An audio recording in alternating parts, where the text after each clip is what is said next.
Welcome everyone to the Standoff 2 Infinix Major. We have arrived at the second day of the playoffs. Yesterday was 6 hours of just top, highest tier Standoff 2 action. We didn't expect it to take so long, but it was a lot of fun, and we're looking to have more of that today. Of course, before we begin, as always, I'm here, Twist, and with me today is DB. How you doing, man? Well, I'm doing pretty good so far, but yesterday's matches just went on forever, it seemed. But there were some epic plays, though, from what I could see.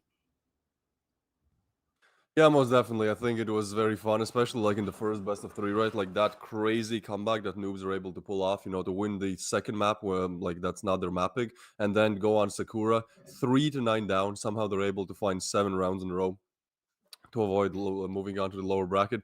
That was just Yeah. absolutely amazing. Yeah, those comeback stories I absolutely love, especially when it's that bad or that much. Yeah, so we'll take a look at the trailer, guys. Have you seen this? I think yesterday we showed this, but check it out. Yeah.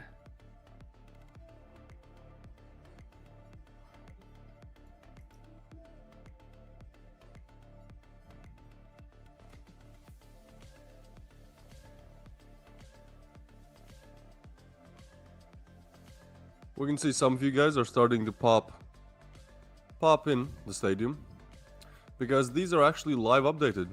We can see the more of you, the little dots we see, the more of you guys we see, the more there are in the actual audience. So we're happy, that slowly you guys are turning up. Still, there's going to be around, I think, 10 to 15 minutes until the next game, until the first game today. And it's going to be lower. It's going to be a relegation game today. So that should be a lot of fun. As Yeah. we know how close it was yesterday, but then today with relegation, two teams fighting for relegation as their first game, like everyone is just going to be all out there to make sure that they don't exactly move out of the playoffs. Yeah, it's going to be looking pretty epic today. Just for these teams, I'm expecting a lot from, but then again, probably not a whole lot. Because it's. I can't figure out the words for it. I mean, let's look, check out those prizes, though. Yeah, most definitely. I mean, again, yesterday already two teams secured the fact that they're gonna have more than just the $1,000, right? Like the teams Yeah. now, the teams that are fighting now. Well, two of them will take the $1,000 home. But if you won yesterday, for example, as Noobs and also Horizon did, well, then you actually already have a chance to get at least $2,000, get at least the fourth place, or maybe the third one. So, yeah, Yeah. congratulations already to two teams that have kind of made it, and good luck to the rest of them. This stadium looks like it's filling out pretty good, though. It's nice to see all these actual names up top on the actual avatars, too. Yeah, people are definitely starting to show up. I think they are ready. They know, especially because we're gonna watch Saints today, right? We're gonna watch Saints, and then we're also gonna watch Revial, and both these teams have huge fan bases, but probably not the happiest fans turning up to this game, as it will be a fight for both of these top guys in Standoff too, right? So yeah, gonna be interesting to see if Saints are able to, at least win a game, because yesterday was just like heartbreaking for them. We saw those emotions after the first game where I think one of them was just overwhelmed by emotions, let's just say that. So let's see how they've adapted. Let's see if that's still kind of weighing them down, or are they just able to wake up today with a fresh approach to life and take this victory against, I believe, STREETEIGHTH, but it might be Death or Glory. We will show the upcoming matches any second now, but yeah, STREETEIGHTH and Death or Glory definitely both playing today, both playing best of threes. And again, these two teams are in the lower bracket, so this is their only chance. If they lose, they are going to go out.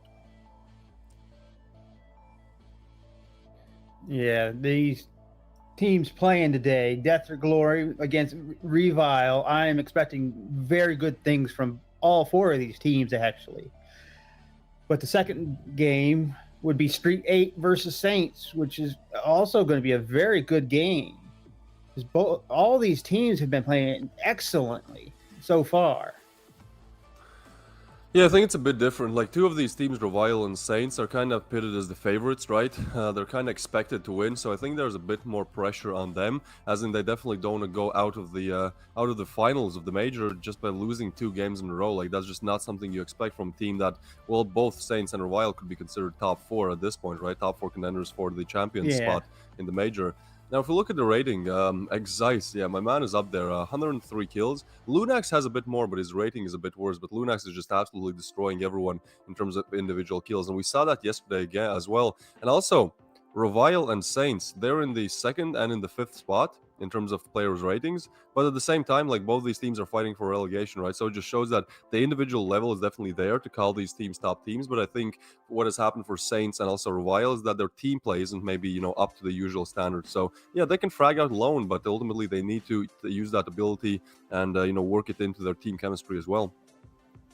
Yeah. Thinking today is going to be a lot of one-on-one fights, a lot of teamwork that gets people into those one-on-one fights. So we never know. Thinking individual plays are going to win today. Yeah, I do think that at this point, like again, it's like the top teams pitted against maybe teams that aren't as established. For example, STREETEIGHTH and Death or Glory. And I think the newer the team is, like the less known, the less like top level the team is, the more they're gonna go for these like just offshoot strategies, things that don't exactly the pros do that much. But at the same time, because they do it, the pros don't exactly expect it that much, and they're just able to take it home by surprising them. So I do think that individual skill will come into question a lot more than maybe in yesterday's games, as yesterday was really just the top guys battling it out and seeing like which one has a bit better strats, which one has a bit better execution. But I think today is going to be a bit more about just balling out, getting those triples, quads, seeing what you can do individually, and hopefully that helping your team get it over the line as well. Yeah, today's going to be one of those treat every game like it's each round like it's the last. If they can do that, I think these are going to be some extremely close games. Yeah, most definitely. I mean, the first matchup coming up is Death or Glory versus Revile, and Death or Glory were doing pretty good in the group stage. In my opinion, they surprised quite a lot of people. Sure, they still finished 3rd in their group out of the 4 teams participating, but there were just many instances where you could really see that, that they are definitely up there in terms of skill, and it's not just like this team that everyone expects to lose. On the other side of things, I mean, we have Revile, and if we take a look, first of all, on Death or Glory, well, some names are known, some maybe not as much. We have Miracle, Payback, Akailov, Daz, and also Flaffy. All of these players we've seen also in the minor, we saw them. The roster has changed maybe a little bit, but overall, again, it's nice to put some faces on these names. Yeah, that's always a good thing. And then we got Death or Glory here. Not a relatively new team, but not exactly old either. Founded in it's 2017. Yeah, I think if we look at their recent results, like again, they've been consistent at putting up good numbers against top teams, and well, one of those teams is Saints, another team fighting for not getting relegated. Also, Revile has beat them out before, so I mean, if that's anything to go off of, well, should be a technically easy victory for Revile, but I do think that it's going to be a bit harder than that. They did beat out Inco in the group stage, like everyone pretty much beat out Inco, so it's not like a huge achievement, but at the same time, again, they've shown that. They are worthy of at least participating in the playoffs. Yeah, these teams have earned their right to be here, even if it is the lower brackets. Or, the lower actual prizes. They have earned their right to say, I made it to the majors. Yeah, again, that's another thing we want to talk about, right? Like the major, the fact that it's a major, the fact that it is the LAN environment that many players are not exactly used to, because you're kind of used to playing these Standoff 2 tournaments and you're, at the comfortable bed of your own home, let's say, or the chair, and you just chill, and you're not really used to this type of pressure. And we saw that yesterday where Noobs, they hadn't been in a major before, and their first game against Saints, they were just really underperforming, and you could see it because Noobs were doing great in the group stage, but like something just in that first game, they were just not able to reach their like full potential. But then in the second game, coming in, they win it, but they also show us that sure, adjusting to the major, the major environment does take some time, but it shouldn't take longer than one game. So I do believe in that sense, like the teams that have participated in the major before, or played yesterday, will have a slight bit of advantage, just because coming into this Street 8 and Death or Glory, this is their first major game. And even if you've been in that environment before, it's still like relatively new, like in terms of recent events. So I do think that first game for both Street 8 and Death or Glory is going to be a bit harder than maybe the next ones. But again, we got to see the map picks, because well, those map picks are also going to decide how exactly hard or easy these games are going to be for the teams. Yeah, both of these, well, actually, all four of these teams might have those, I want to say, live jitters, because, like you said, these live events, the land events, the big tournaments that people like to hold, not just Standoff 2 here, those stadiums get a whole new level to just, I don't want to call it fear, but that's pretty much what it is. The fear, yeah, pressure. That's what it is. Just the people's eyes on you. You don't think about that when you're sitting at home. Yeah, most definitely. Again, it's like being comfortable in your own home where nobody's exactly asking you questions, or piercing eyes are not looking at you. But then, you are at the major and you get shown on the camera, and it's again not as much. I think on the major, like having like a presence and a way how to approach things, not only in the game but also in real life, really works out, because we saw yesterday as well, like for example, on the side of Gentleman, right, like on the side of Saints. Well, he was just very passionate as an in-game leader, right? Like he was just very set in his ways. He was able to not only frag in the game, he was very good kills wise, but also we could see that the energy was definitely there. He was able to uplift his team as well in person, and I think especially for in-game leaders, that's a very important thing to do and a very important distinction to make, that you not only have to call good strats, but now you also have to kind of use the factor that everyone is around you, and kind of use it to your advantage, and just make sure that they are feeling good, they are feeling positive about the outcome of the game. Yeah, these team leaders have their own skill level, which is superb. But these team leaders can't just be sidelined. They should at least be able to play in the majors. Yeah, most definitely. Again, I think it really is like a big pressure for the in-game leaders, and you have to remember, like in-game leading is I think one of the hardest roles, probably the hardest role that you can take on, playing in a first-person shooter like the Fuse type of game, or playing in Standoff 2. It's just hard to take on that in-game leader role, because normally when you play individually, someone else is calling the strats, and pretty much all you have to do is have good individual performance, refrag, obviously, communicate, but it's not like you are the one actually leading the way. As an in-game leader, you have to first of all lead the way, but at the same time, you have to have that individual capability, and it's just like mixing those two things together and making sure you're not slacking at either one of them is a very hard task. So I do think that a good in-game leader can make or break a team, and it's just such an important role that often gets overlooked, because you are kind of not like, people are just blinded a lot of times by, oh, we all know this guy from like this team because he has all those. Yeah, sure. I mean, sure, the individual skill might be there for like that one-star player, but well, the in-game leader is definitely making that happen. But well, no, a good player wins rounds, but a good in-game leader and a good team wins games. Now, on the other side of things, we have Revile, and I think on this camp we definitely know at least one player who is able to do what we just talked about, which is bring in that positive energy, bring in that attitude that yes, we can do that. It's skill. We saw yesterday he was. Very nice with all of his teammates. He tried to do the best that he can. And Revile, yeah, it seems like Data Foundation is 2021, but I mean, it consists of many players who are known in the scene for way longer. And with Skill as the captain, it is definitely a team that is able to perform, and could be one of those contenders for the finals. But the thing is, yesterday things didn't really go their way. They started off great on Sandstone against Horizon, but then they were just not able to do much, on the next map. And then on Sakura, it kind of just all fell apart, and they lost pretty badly. I believe 4-10 or 5-10. So yeah, they're definitely looking to fix some of these issues that they had yesterday. I mean, if we look at the two recent results to go off of, well, yeah, Revile have beaten. Death or Glory both times 2-0, but we don't want to get too much in Actually, the stats. no, they're actually tied, because the teams are actually, the emblems are mixed up. So Oh, they're switched around. Yeah, fair point. So they're actually tied. So, well, relatively tied up with skill level. So this is going to be interesting. This might be, we can't call this a revenge match anymore. No, I know. I guess we can't. It's interesting though that yeah, both these games as well. They're like what 2 weeks apart, but there's like just a huge difference in terms of who reigns out victorious. So I think that could be a map difference as well. I would assume that they played both these best of twos or best of threes on different maps, and that's really going to be interesting once we do get to the map pool. As we do know that Revile are good on certain maps, but there's definitely certain maps that maybe are not exactly going their way. So it will be interesting to see what happens once we actually get to that. But here we can see the arena again, the grand green prize, at least the virtual one. The real one, of course, is the cash.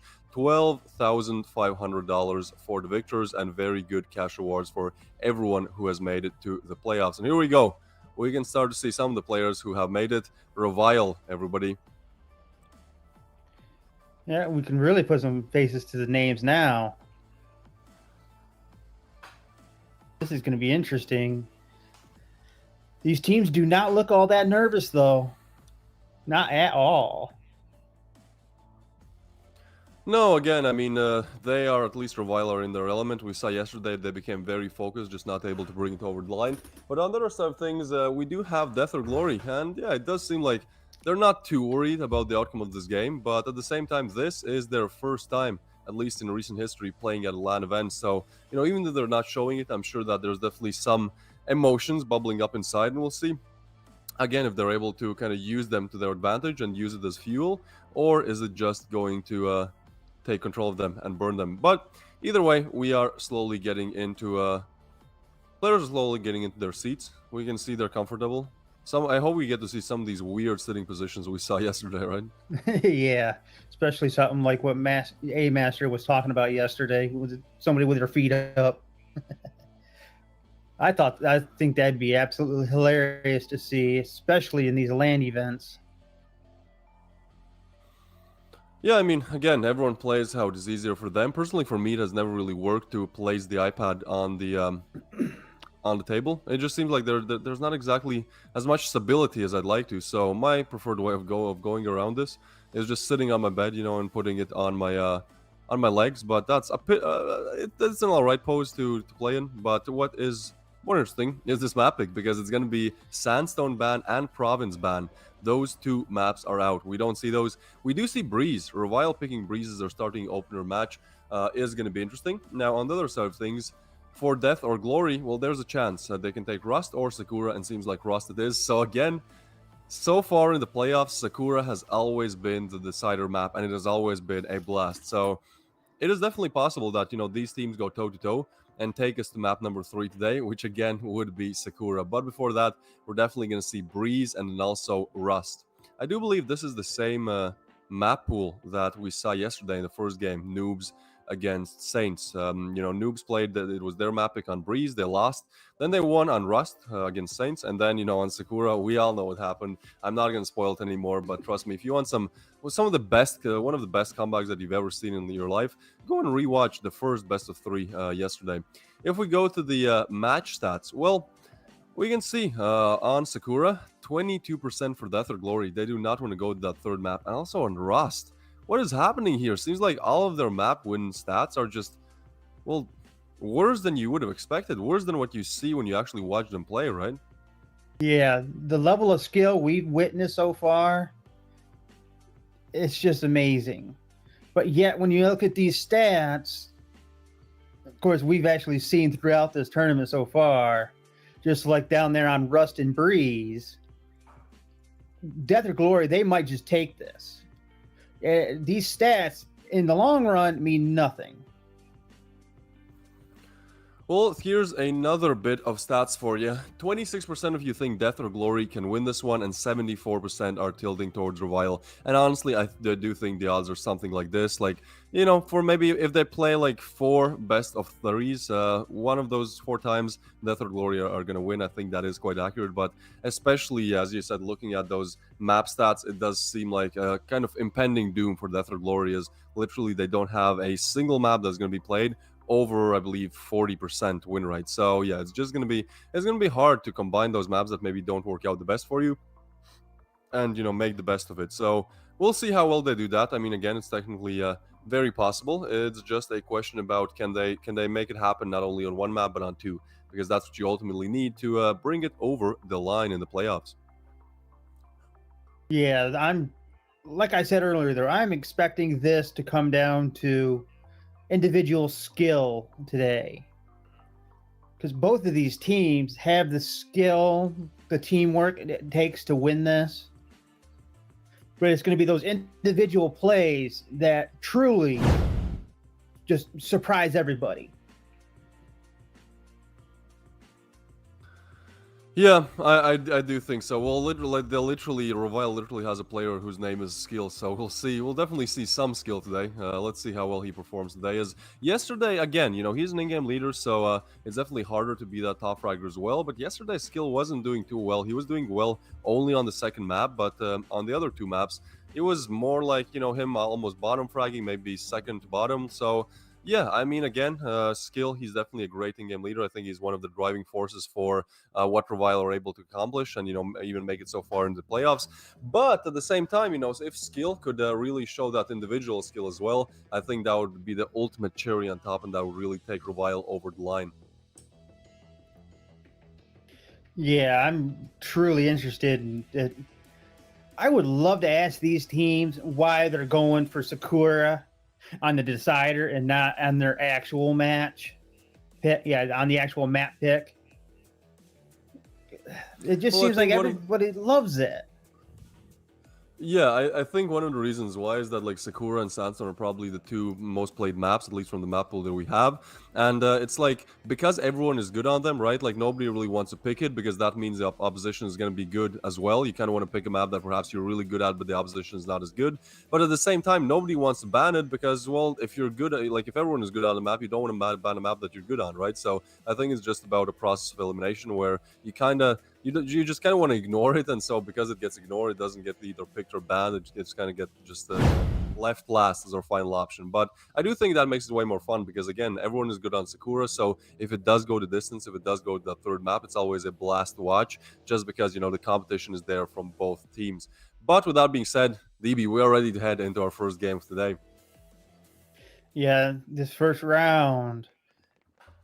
I'm hoping we can see an ace, but then again, we've come very close before with these pistol rounds. Well, we almost saw an ace yesterday. We saw that 4-piece coming in from Reason. That was the first round of play that opened up the playoffs, and it was Reason getting a crazy quad kill with a USP on the exactly this same map on the A bomb side of things. But today could be a bit different. It could be that we see just slow plays. I mean, again, I do agree with you that individual play is going to be where it's at for today. But where it's at for a while so far seems like it's going to be B, as the bomb is slowly making its way towards there. And Death or Glory, they do have 3 players towards there as well. So this is going to be a bloodbath once, all of them decide to push in and hold their angles. Yeah, I'm not so sure. I'm guessing Revile might be going for the B bomb site right now, but they are moving pretty slow. But they know those angles, which basically every team loves to hold, especially that wall right there.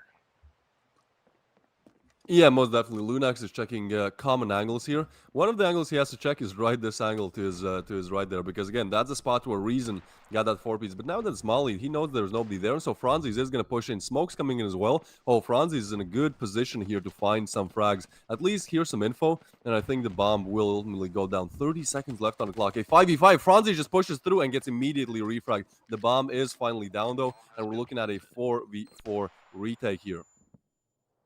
Yeah, this is getting interesting because, like I said, teamwork is a good thing, but it's also not where it's all going to be. Individual skill would be really nice. Fluffy needs that individual skill, which he does not have in this exact moment. He goes down to a 1v2. That's him eliminated, and that, as you can see on the faces, they are happy about that one. Getting that pistol is definitely a great opener, especially with, only needing 10 rounds to actually win it out. You can see he's showing us, no. There's not going to be a repeat of yesterday. What we saw yesterday from Revile, it wasn't ideal, and they have showed up today to show that that's not going to become the new norm. Yeah, they need to get out of that mindset of we lost yesterday, so we have something to prove today. Those type of mindsets will give you so many mistakes you didn't realize you were possible. Yeah, definitely nothing to prove for them. They simply want to play their best standoff too. And again, yeah, if you get in that type of mindset, it can kind of just weigh on you. So let's just hope they're here. You know, they're not really too focused on the outcome. They're just focused on playing as good as they can in the moment, you know, winning the rounds, and then the games will come. And Daz, he's going to peek, takes takedown by Franzi's. Knights takes down Payback as well. And seems like this is just not going to be anything but an upset coming in from the pistols. As a Kylov, oh, he actually is able to get one, but will get immediately refragged by skill. And now a 2v3. All right. I mean, those pistols are kind of ripping. 2 frags now, and Flaffy's close as well. He could technically get this frag, but it's going to be a Lunax taking down Miracle. And now Flaffy, he's left alone. He does have a rifle, trying to go for the backstab here, throwing the nade as well. But he has to find 3 heads, and that's really a lot to ask, as he does find his first. Bomb still not planted. It's possible, but he has 2 HP to spare. So literally 1 bullet, 1 shrapnel of damage, whatever it is going to take him down. And in this position against 2 fully rifled util players, you know, I think the best decision is simply to save, as that is his choice right now. Yeah, saving would probably be the best idea for Flaffy right now. Because he's at 2 health, so if he stubs his toe, he's going down. Well, let's hope he doesn't stub anything. He's just waiting here on the stairs. Let's hope he doesn't try to climb them. You know, perhaps that could be an issue then. He could trip, and exactly with that 2 HP, it's not going to be a pretty trip. But for now, he is just going to hold this angle, and I think the bomb's going to explode. Revile securing a very nice, a very needed anti-eco round. Kind of securely. I mean, it got somewhat closer. It was like that 2v3 with the pistols, but at the same time, those rifles are going to shred. Ooh, apart though. He's trying to check the A bomb side, but Flaffy is just so far away at this point. Yeah, it's probably one of those evac points that everybody knows about. But they don't want to just rush in because they know that they're going to have a barrel shoved in their face.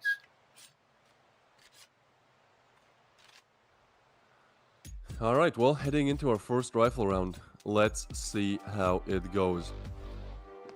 As Death or Glory, they're definitely looking for answers here. Sure, it's fine to lose the pistol, you know, it happens. Obviously, one of the teams is going to lose the pistol, but you never want to let that pistol away on you. You never want that 1 round win become 2 and then become 3, 4, 5, 6, 7. So, would be great if Death or Glory could find their first round as quickly as possible, just to make sure that, you know, Revile are not getting too far ahead. Yeah, because if they get too far ahead, though, you get in that mindset of, we can't win this, and you got to stay away from that mindset when you're playing this level of gameplay. But then we also see Flappy here just giving a heads double up. Boosted, and it's gonna be Franzi's taking down 1 and jumping back down. That's such an interesting play there. Flaffy just not able to do much in that situation, or refrag. And apart, Snade is gonna take down Flaffy as well, so that play just turns out beautifully. But now Miracle, he is starting to show us why he holds that name. He has gotten 1. Now definitely needs to find 1 more as help is arriving, but he's low HP. At this point, I think maybe aggressing could be the better option. It seems like that is what he's want to do. He peeks at the correct time, but is not able to connect the shots. Miracle is still standing, still fighting, but apart takes down Daz, and now he will check his back. He will have to check his back as well, which just doesn't seem that good. Meanwhile, Revile, they're boosting up and just rotating towards A. That is a very smart move. I think a Kylov might have heard that. Oh, he might have gotten a freebie there, but it's going to be skill boosting over, and now it's Miracle, the only guy left alive. But again, he has to live up to that name, as he's in a 1v3 with, again, just no HP. Not sure about what is happening for Death or Glory, but just like one player always left with very, very little HP. Well, let's see if he can actually turn it out for the better. Yeah, he is not in the best of places for a save either, because he is pretty much surrounded so far. But only time will tell. Because it looks like Franz might be coming up on him. Let's see. Will Miracle? Yep, Miracle just took out Franz. So he did. He did see him first, but then took him apart. Definitely did. And if we look at the player cams, it does seem like Death or Glory are quite focused. Like, none of them are really stressing, but also none of them are really, like, trying to, do some entertainment for the camera. As we saw yesterday, I think Skill, some other players in the first game as well, on the side of Saints, they were they were just simply not camera shy. Let's just say that, They were there were smiles, they knew that the camera was there, they were trying to, probably appease the audience, show some character. But so far for Death or Glory, no character in real life. In terms of the gameplay, though, seems like they are slowly starting to show it. That last round could have turned out for better for them, but yeah, just not exactly taking it over the edge. So let's hope that they can do it in this one. Yeah. Hopefully, Death or Glory can at least get one win, so they can get that break Revile's momentum. At this point, they're probably not in the best of mindsets because they haven't won one yet. They don't realize, hey, we can still win this. Time will tell. Time will definitely tell, and these rifles will tell as well, as Lunax is trying to make his way onto the bomb site. It's going to be Franzi's with a nade. Miracle with a quick refrag. 3v3 situation, but that position on left is still not cleared. I don't think they are aware of it now. The bomb is going to be planted. And again, Payback and Flaffy now left in a 2v3. They need to clear this site. This is definitely a round for their taking. Like, at this point, there's no more saving. Why save? You kind of have to start getting these rounds. And it's going to be Payback taking down one, but Lunax and another refrag coming in. And yeah, look at that. There's handshakes, but you can see, at least on the faces of Revile, they know they're doing. Skill has showed up to show both his individual and in-game leading skill. And so far, especially on the T side of things, it is just reigning superior. Yeah, and as we can see, these teams, well, at least some of them, the actual team members, are looking mighty fine being on camera and also playing. Me, I can't do this level of skill because I don't have the hand-eye coordination it would take to actually play on an iPad, play on my smartphone, play on anything other than mouse and keyboard or a controller. Yeah, it's definitely a switch, let's just say that. There are similar games like Standoff on PC, but if you are used to one type of controlling, if you're used to your fingers controlling the things on touchscreen, or if you're used to a keyboard and a mouse, it definitely takes some time to adjust. But I mean, Death or Glory, they're definitely showing us that they are definitely good on the phones, on the iPads as well. But let's see how good they are. As again, this is Revile 4 rounds in a row now, and this doesn't look like a round. Even with this DAS backstab coming in, this simply doesn't look like a round that Death or Glory have any chance winning. Now, Flaffy has that hero of Hamas, and perhaps, yeah, DAS, oh, he's getting so close. He's getting so much info as well. Is he going to go for the tap? He is, but he's not able to connect it fully. Now his position is down, and Payback goes down as well, and that hero rifle goes down too. This just could not have turned out worse for Death or Glory, as they're only one player away from Revile, taking half the rounds needed to win the first map. Yeah, this is not looking good for Death or Glory. Looks like they might be going for the death part, not the glory.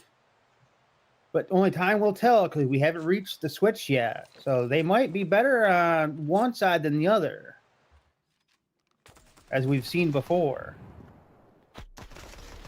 Oh, I didn't realize a part got a double on that one.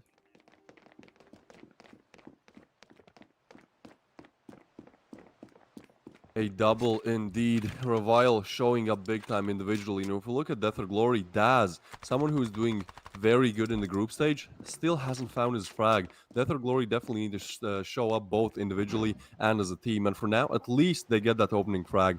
That is definitely good. Like in a lot of these rounds, Revile just get the first frag and they just keep on pushing, and it works out in their favor. But with Death or Glory now having a player advantage, at least it's a good start to this round, as they're able to stay on the bomb sites, be ready for any possible attacks, and possibly trade out these frags, because they need to do that. If they lose these rifles again, they probably have to force or just go eco with pistols. And at this point, that's just simply not an option. When you've already lost 5 in a row, you simply need to start fighting those rounds.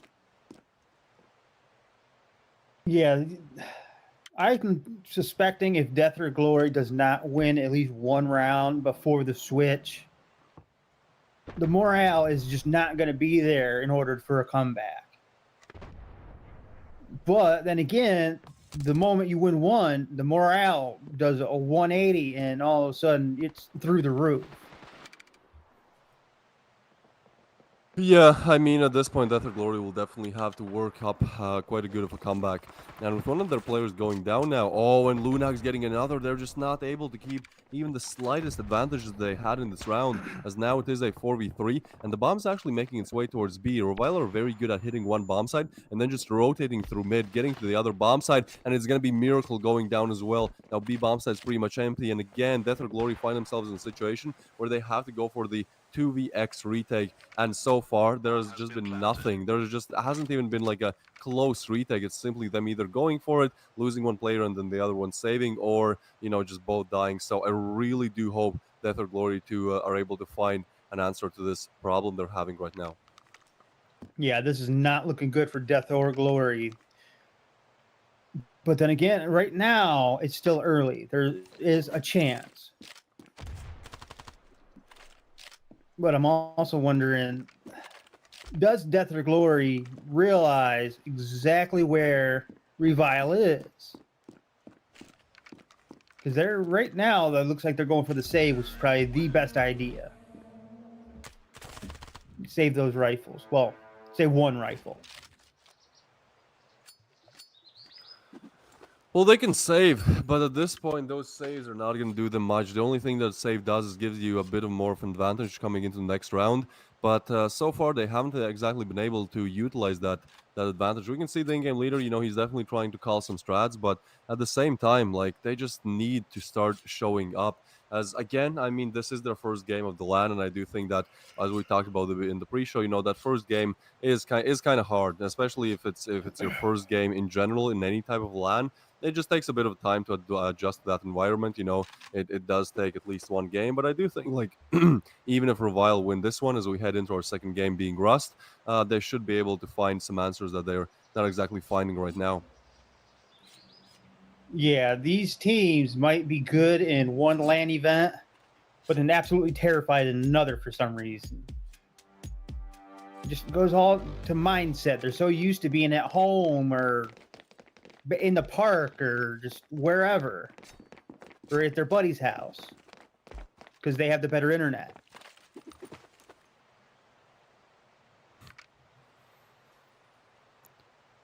Well, Revile looking very solid, and honestly, what they're doing is not like unconventional. It's not crazy. They're just executing a good T side. They try to push one bomb side, kind of pull some rotations over there, and then as soon as they get a frag, they rotate over to the next one. That is honestly a very good strategy that they're having right now, and Death or Glory just struggling to find any way how to counter it. I mean, it kind of does make sense, right? Like, it comes down to individual skill. Like, again, a lot of these times Revile get the opener frag, and from there they are kind of, it's then Death or Glory playing Revile's game, and at that point it's just very hard to beat your opponent at their own game. So far Revile just trying to keep doing what has been working so far, and the Kylov is already low, so that's already a spanner in the works for the side of Death or Glory.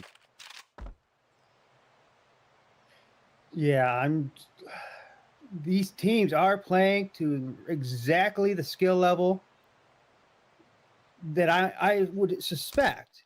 It's just Death or Glory are not finding these firefights that would put them at an advantage. Well, looks like I spoke too soon. But there goes the refrag from Lunix, though. So these one-on-one fights are where it is right now.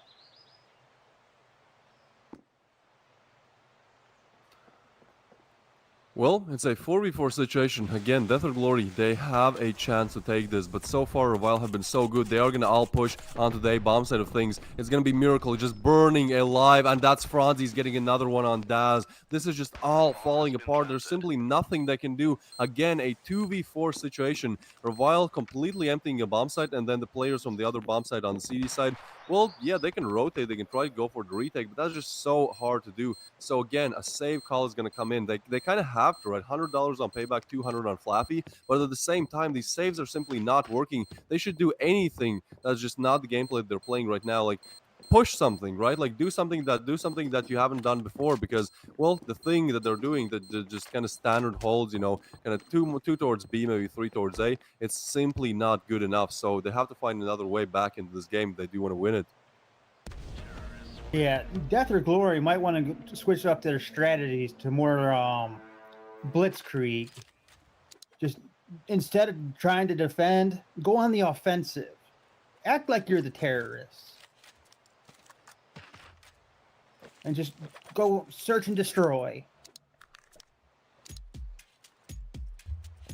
Just because this is a defused tournament, don't mean you have to play it like it is defused.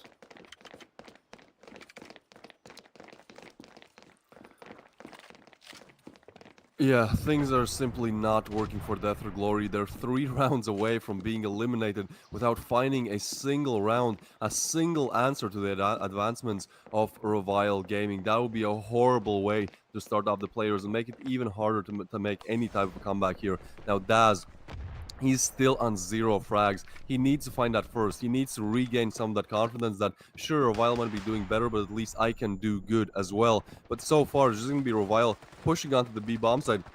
Franzi's completely flashed, looking around, staying in the smoke, but Knights, those nades have been so deadly from the Revile Gaming, and another one finds a headshot on Flaffy and pushes in, and that's going to be Franzi's taking down Miracle as well. Payback and Akailov, the only 2 alive. Again, a retake situation where they really have no business to make it back into this round. Or do they? Akailov finds a double and a third. That's huge. All right, 2v2 situation is going to be Lunax. Akailov has to complete the 1v2 ace clutch. Can he do it? He's trying to push in. There's still a little bit of time. He's trying to connect that shot, but he has to worry about the second player as well. Still pushing, but that's going to be Lunax taking him down, securing himself a double, and taking a Revile on 8 unanswered rounds on Breeze. I was looking forward to that one because that was probably going to be the closest on this map. But the switch came up. Yes, we don't know after the switch here. Just, but this triple here though. Well, I'm not sure I would call this a triple, just because of how long it took him to get that 3rd kill. But then again, all 3 kills were on the kill feed, so I guess it all comes down to what you would call a double, a triple between kills, time-wise. I do think that is a fair point. Sometimes these players just spray everyone down very quickly, but sometimes it's a very nice triple, but you know, it takes 30 seconds to accomplish it. But for now, Death or Glory would take either of those. They just need one player to show up. All that they need is simply one player getting that double, getting that triple. If Flaffy here is able to get a double, if one of the other players is, sure, they're back in business at least for this round. But other than that, it seems like the players on Death or Glory, they are sometimes able to find like 1 frag, but there's just no doubles, no triples, no actual multi-kills that can, you know, put a round on his head. So at least for now, Revile, they're not looking they're in the best situation for this round. Death or Glory, they have found their 2 kills. And now, this, as the final round of the first half, seems like the first half where Revile actually have to start sweating a little bit. Yeah, Revile's not looking good right now. But from the level of gameplay we've seen from him so far, I suspect they have a good chance of taking this round too. Just a little curious in which bomb site they're going to be going to. Yeah, they have to think about that too. I mean, there's 27 seconds left on the clock. They still haven't decided, but it seems like it's going to be A, and that's a better call. There's only 2 players on A, but it's actually going to be Lunax going down, and now a 2v5 situation. Akailov looking at this long-range area, but it's actually going to be them coming on his side, but they have to clear the site so quickly. 10 seconds on the clock. They have to get the plant at least, but Akailov's position is just simply superior. He gets 1, and that's going to be Skill left in the 1v5 with no time at all to do much, except for perhaps getting Daz. That's a good start, but there you go. You can see what it means for them. They've gotten their first round, 9 more to go if they want to make it. But it seems like it doesn't bother them too much. You know, it's if we just saw these player cams, we probably would have guessed the game is pretty close. It isn't, but at least they have the attitude that it is. Yeah. Just because they lost 1 round, don't mean they lost the match. Or yeah, the map. They can still come back. It's simple. We've seen it before. Well, just yesterday. Yeah, that would be an insane comeback to complete, though, because we are looking at Revile on 8 rounds, and if they win the pistol, I think it's all over. Again, those pistol rounds are very important, and so if Death or Glory want to have any chance back into this game, they have to win this one. Also, somebody Yeah, needs to clean that pool. It's very dirty. I dislike it. It's like there's green tint on it. Can I do it before the next yeah. match? That would be pretty good. Yeah, it's the water. Yeah, this algae. Oh, A nice lot with of a double algae on and Flappy and Revile on Daz. 3 kills. Yeah, Death or Glory just falling apart to the scenes. Nothing they can find in the pistol. It's pretty much over in 3 seconds as 3 different kills show up in the kill feed. And now at this point, it's a 2v5. Akailov and Miracle, the only 2 left alive. Akailov has been doing well. I think he has really been one of the better players on the side of Death or Glory. But the problem is, it really is only him pushing the heavyweight, moving the heavyweight, as Miracle is not able to find a frag as well. And that's going to be Revile, 1 round away from taking the first game by a storm, by a landslide. 9 rounds on the board, looking for that final one. The speed that these guys' hands are moving at, I can't do. That's why I've never liked to. I could never get into this high level of a game, even on PC and all that. My hand-eye coordination is just not up to par. Well, look, they've probably been gaming 10 hours a day, grinding the same game over and over again. And I think, at one point it becomes very mechanical. You don't have to even think about it. It's just the fingers moving and your head not really doing too much thinking. But Death or Glory, they have to do all the thinking here. I mean, sure, they have bought up. They've spent all of their money. Why would they not? It's the last round. But at the same time, they're just not able to find anything again. Revile just getting those opener frags. Skill finding Radaz as well. And now it's only Flaffy and Akailov left alive. What can they really do in this situation? The game is pretty much over before it has even started. Yeah, this round has gone by quick with 3 down. Yeah, 3 down on Death or Glory's side already. This is not looking good at all. I'm thinking this is match win. Yeah, it does seem so. I mean, there is the possibility that Death or Glory are able to pull up this round, which would be very hard. And even if they do, they still have to find 8 more, one after the other. They cannot make a single mistake at this point. And in 2v5, it's pretty hard not to make a mistake, as there's just too many different things you have to account for. But apart though, he is going to be taken down by Flaffy. He didn't expect that position, but Knights, aggressive peek, takes down Akailov. Confidence is high, and now it's only Flaffy. His position is known, and look at the minimap. They're all starting to sandwich him, coming in from all directions. He has to peek some angle. It's going to be Knights finishing off the game, getting Flaffy. Revile, handshakes all around, and that is a completely different Revile that we saw yesterday against Horizon, because today they have showed up to play. Skill is showing everyone, calm down. Yesterday might have been a fluke, but today, again, we can do better. And they definitely have. They have won their first map, so 1 more to go. Well, 2 more maps to go, technically, but only 1 more win needed for Revile if they want to finish this one off very quickly. Yeah, this is probably not the best of moments for Death or either team, because one might be going in overconfident, and the other might not be going in with enough confidence. But you got to think though, this could be either or. Just because Revile won, they could be overconfident going into this next map, or they could be not as confident as they should be. Well, that's one thing. Another thing is that they did this on their own map pick. So next map coming up is going to be Rust, and that is Death or Glory's map pick. So at least Death or Glory have that going for them. And again, I feel like it's a lot of nerves, especially playing at LAN, playing your first game on LAN, and in the first best of 3, it's like do or die. If you cannot win it, well, you're out. At least Saints yesterday, they had a different option. They still lost, but still they knew that even if they lose, they have that safety net. They have that option to still win today and not be out of the playoffs. But for Death or Glory, yeah, the pressure is here. From here on out, they have to play a perfect game. They have to win 2 maps in a row, which again, ending on Sakura could not be an easy task at all. Yeah, especially on Sakura, considering it really does seem like everything can be shot through.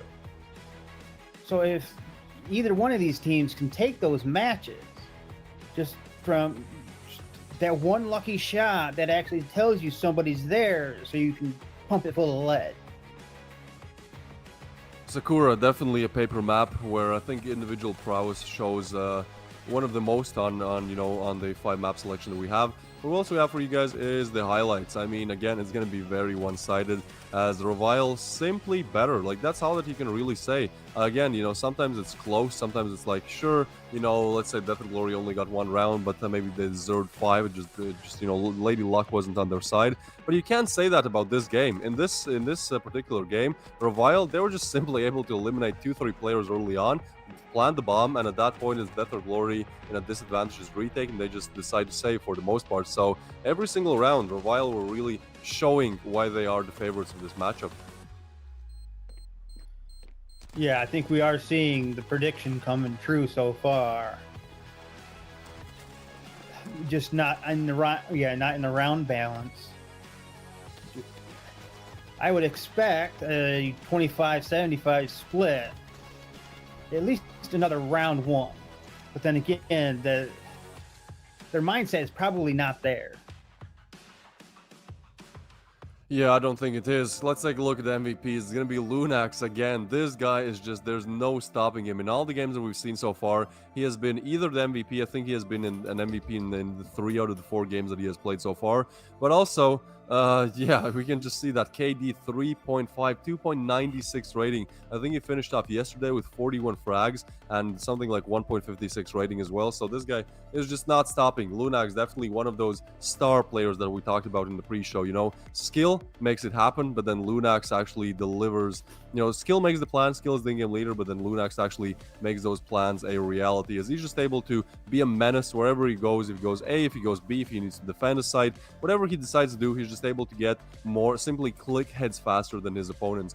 On the other side of things, we have a Kylov, and I do have to agree that the Kylov was doing well. Like, he was doing definitely better than the rest of Death or Glory, but still negative rating there. And if they want to have any chance back in this best of 3, everyone has to show up the same way a Kylov has, even a bit more. And yeah, here we can see, like, we look at rounds, it's like pretty much every single round, Revile having at least 2 players alive, and some even more. Like in round number 5 is just complete overwhelm with 5, and there's just no stopping them. Once they go to the switch, it's simply all over. And the only round that Death or Glory win, yeah, they do win confidently. At least they get those 4 players alive. They get their first on the board, but unfortunately nothing more than that.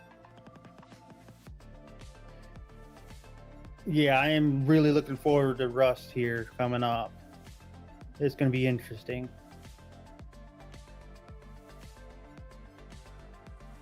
If we look at the stats as well, yeah, it's Lunax. This is just Lunax balling there, 2.96 rating. But I would say everyone in Revile doing good. Like, again, Lunax might be one of those players that shines a little bit more. But, if the pressure was there, I'm sure Franzi's or Skill or Apart all could have done the same. On the side of Death or Glory, though, Daz, just not the best performance, 0.08 rating. He was struggling to find his first frag until the late stages of the game. And I mean, the rest of the team doing a little bit better. But yeah, the individual performance is simply not there. And I think Death or Glory, a team that doesn't exactly have these stars, like, for example, Lunax, what Death or Glory have historically been good at is simply having that team game, everyone kind of performing the same way, but just having good strats and having a good chemistry and team play. But it seems like just all of that was out of the window. There was little individual skill to be found. I'll be honest, like in the first game, it did kind of baffle me that some of these players are just not able to get the frags. But again, you could kind of credit that to the nerves, and hopefully heading into our second game here, we will see a different side of them. Yeah, hopefully Death or Glory can get into that mindset of, we might have lost, but we can become a phoenix. Just rise from the ashes and take this. 10-0. 10-0, I think, could be an overstatement, as it comes to reality. But at the same time, I think that is a good mindset to come into this.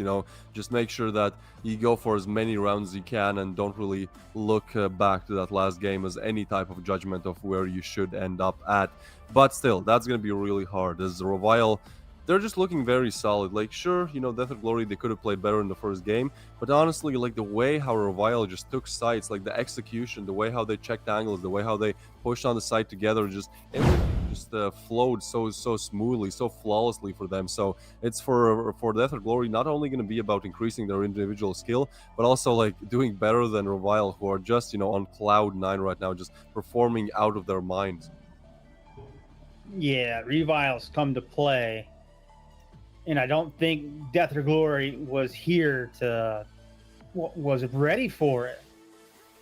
I still think if Death or Glory played more like search and destroy instead of going for defense, they might have taken a couple more rounds.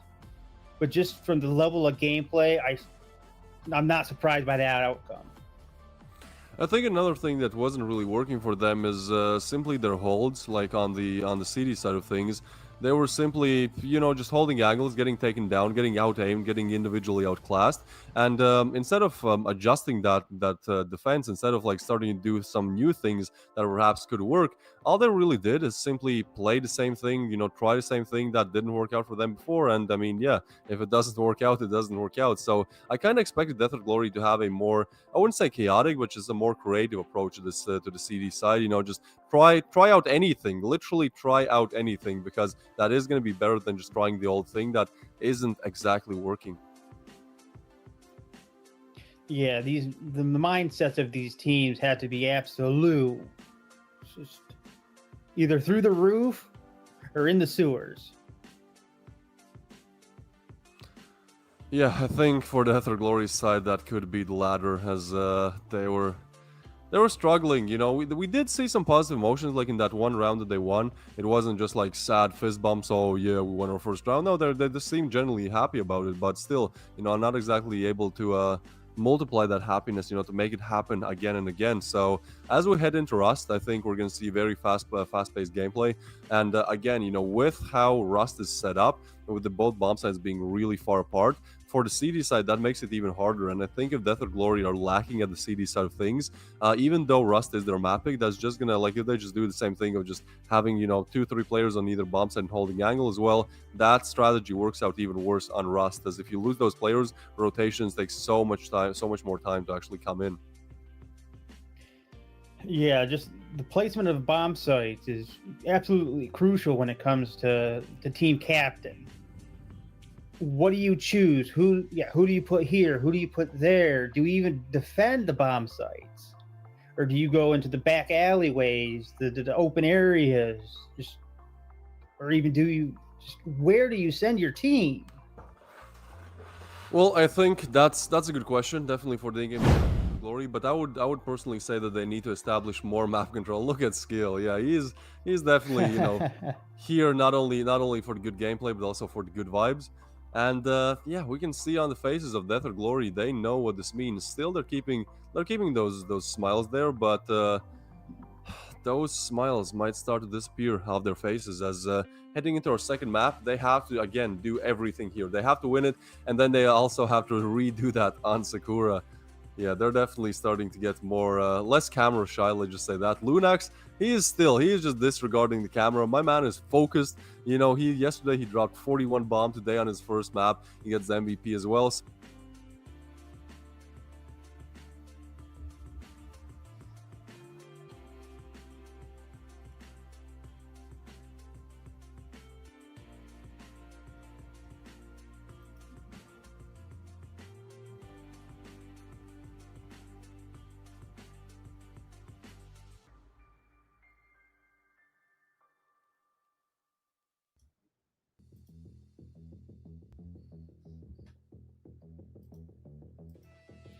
Yeah, these teams so far they're here to play. It's just I think Revile has come to play slightly better. But we've seen him before just yesterday that these comebacks can happen. We've seen them before, not just yesterday.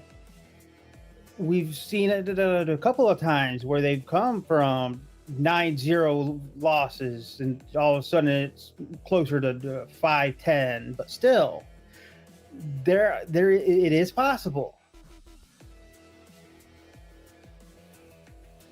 We've seen the reverse sweeps, we've seen the aces, we've seen entire wipe after wipe It might not have been an ace, but we've seen the 5v5 all of a sudden become a 0v5. Just all comes down to individual skill, the teamwork, the information that all the teams give.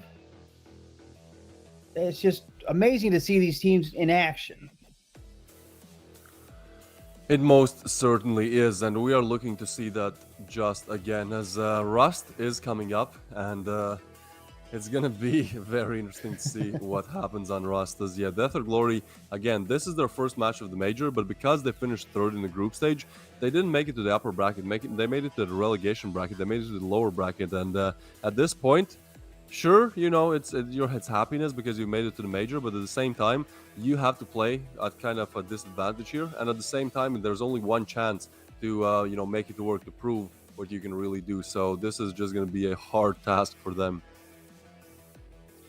Yeah, the level of gameplay that's needed right now, we are just not seeing from Death or Glory. But that does not mean that they've lost. As long as they can get that loss out of their mind, I think they can take this. Honestly, I do think Revile are going to take Rust and just, you know, sweep over them and take it home. I think they look just very, very solid on the first map of things, and yeah, unless some miracles happen, unless we see a completely different Death or Glory, perhaps we start to see a bit more of that Death or Glory that we saw during the group stage, but just by the way how they have showed up today, I don't really think they have that much business in actually taking this one home. As again, you know, that they didn't play up to their usual standards, and at the same time, Revile exceeded their usual standards, just played absolutely insane, you know, taking home 10-1. So yeah, there are many different things, many different answers they need, many different questions they need to find answers to if they want to take this one home. Yeah, Revile does not want to sit on just $1,000. They want to go big time. Even though they can't get the 12,500, they still want more than 5th or 6th.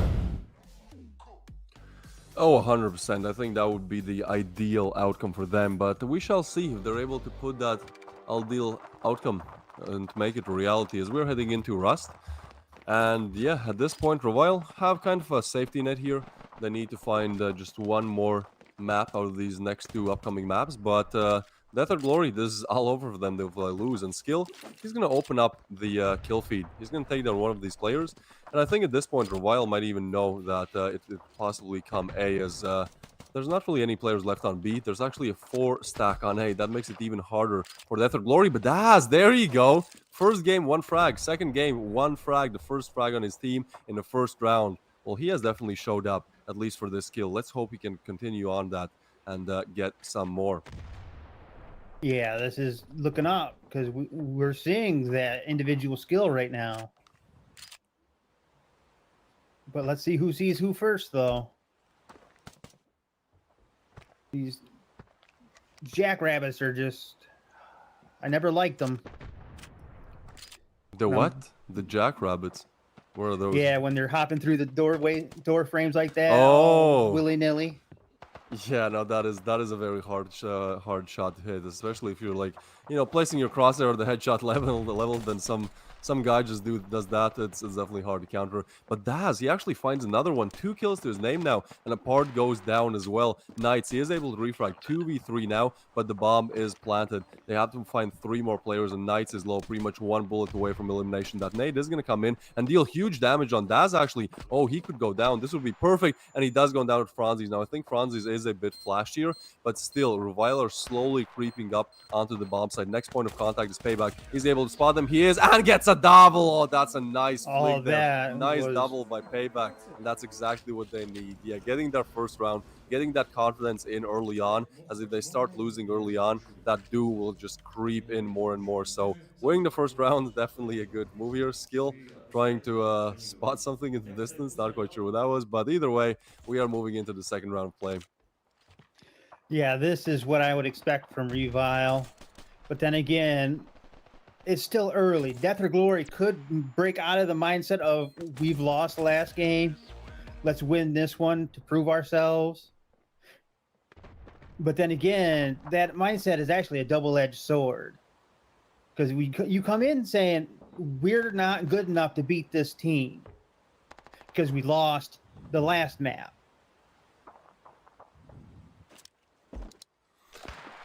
Yeah, I think at this point they're trying to just not think about the mindset too much. They're just trying to think about ways how to get those headshots. And Akailov, well, he has found one of those ways. He eliminates one of the Revile players and the rest are on USPs. This does look like it's going to be a secure eco round for Death or Glorious. There's Lunax on site, but he is low. And as good as he is, I don't think there's any chance he finds anything more than one frag. And that would be a gift to him. So this A bomb site looks really primed right now for taking for Death or Glory. Daz is slowly pushing in. He is also showing up, 2 kills in the first round, kind of securing Death or Glory's victory in the pistol. Akailov does find Knights, and at this point, it's just a matter of time until Al on the side of Revile get eliminated. Now it's only Franzis, who does get one. Franzis is a pistol god, I'd say. Yesterday as well, he was hitting insane shots with a deagle. I remember on Province, especially in that mid area, he was literally using it as a sniper, just first shot headshots as long range as it could be. So definitely a player to be feared in terms of pistols, but still, he's just not going to be able to eliminate 5 players. Yeah, these teams so far in this tournament have been spot on when it comes to these pistols. Because I've seen more actual pistol kills versus rifles than I've ever seen in any game in this tournament. Oh, most definitely. I think the pistols are really wreaking havoc right now. Yesterday as well, we saw many rounds where, sure, the team was only on pistols. Maybe they were only on USPs, but they still somehow make it work to get at least a few players. So definitely the pistols is something that coming into this major is getting used a lot, and there's a good reason for it, as it actually does work. And a lot of these times it does come down to a close game, even though it sounds weird, pistols against rifles. What do you mean?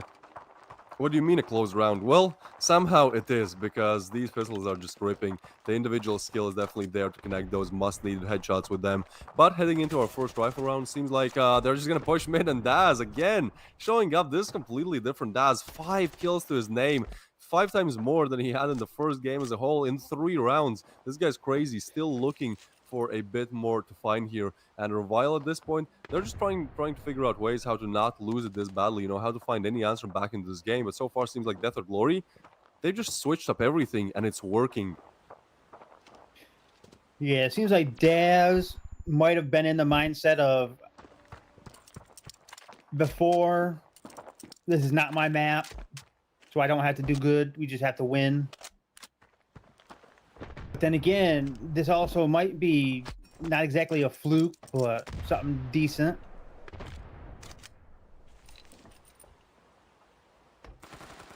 Yeah, I don't think it's gonna be a fluke. I don't think that Revile are just gonna let their defenses down so easily, as they are able to find one frag. Death or Glory still at an advantage here, but they are getting smoked off, so this is gonna deny some time. Take some time off the clock, or is it? They just push through. Daz is insane. Again, just, W King and Payback does find Franzis. Lunax goes down as well, and now it's only Skill left in a 1v4 on the opposite of the bomb sites where he'd like to be.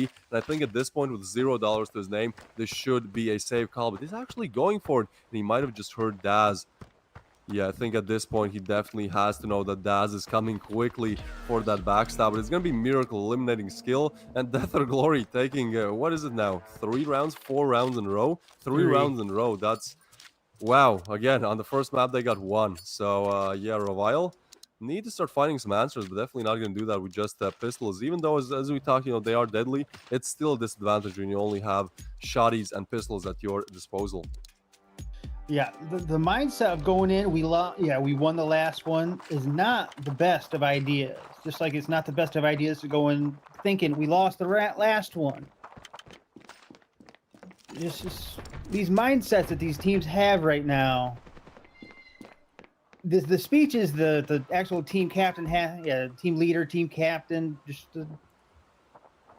whatever you want to call them, that they have to give are just. I don't think they gave. Yeah, I think either Death or Glory gave it, and it is just that good, or let's just see. Let's see, indeed. Akailov, he doesn't see, but he doesn't need to. He takes down Lunax. That's a nice frag to be found. And now Revile just waiting for the impending doom as 2 on A, 2 on B, but Akailov finds another, and just everyone showing up big time on the side of Death or Glory. Individual skill, even though that's something you can't really fix in a matter of a single game, I do think that pressure is slowly like getting dispersed. You know, they're not as pressured anymore. They've understood what it's like to play in the major, and once they've done that, they're just able to kind of play more freely and play more to how they would naturally do it. Now, B bomb site is under attack and it is cleared very quickly. There's only one player for a while close by, and even with him, you know, trying to push up here, there's really not much that he can do.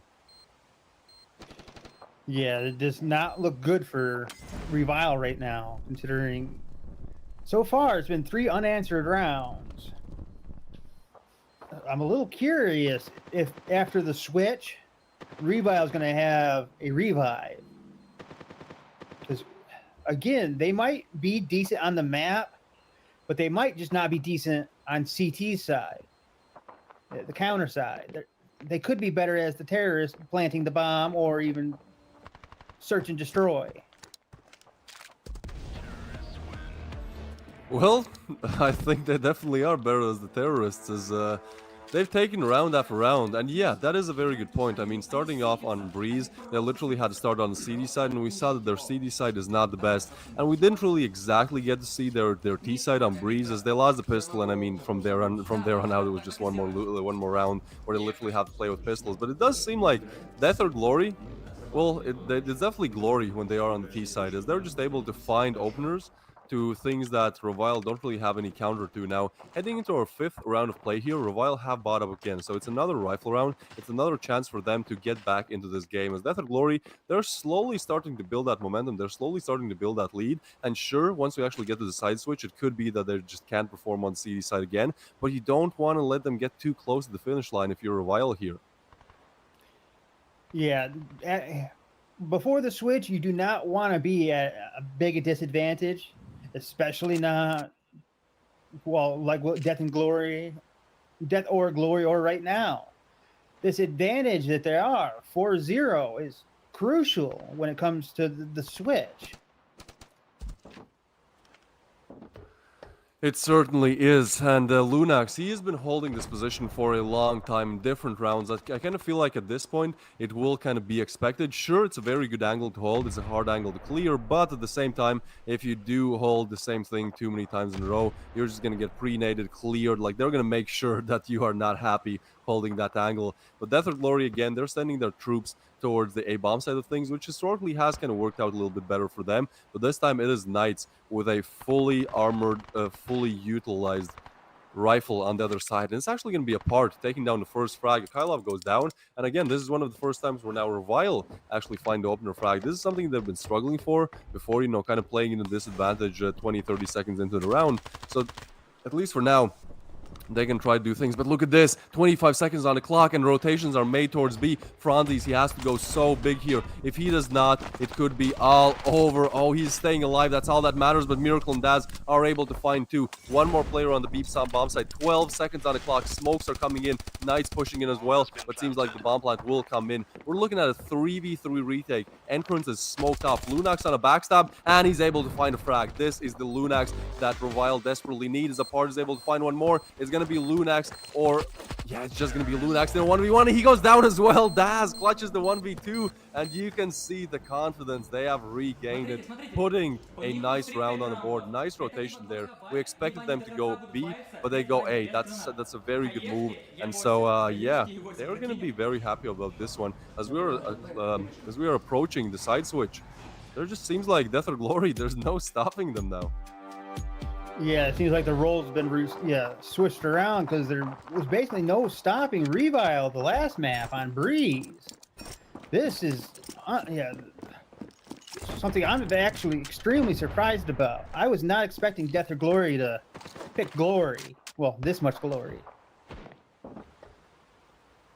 No, they are. It seems like they're living up to both of their both the words, you know, including their team name. And in first map was definitely Death, just round after round elimination.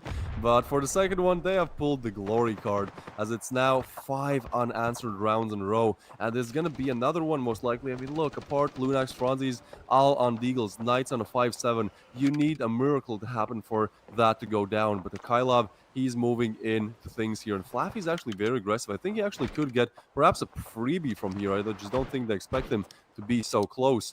But meanwhile, it's actually things happening on towards the A bomb side of things, where nades are raining in, flashes are coming in as well, and Death or Glory are setting up for a nice execute here.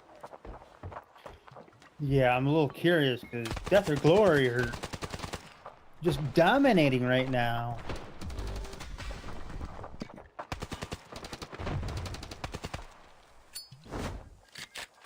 Flaffy throws the molly there, and it's going to be Franzi's actually getting the frag. This is the Franzi's we know. When he has a deagle in his hands, it almost sometimes seems like he's more lethal than with the rifle, just taking heads one by one. But now he has retrieved the rifle, and he has to find 3 more of those heads, or at least the bodies. But the time is not on his side.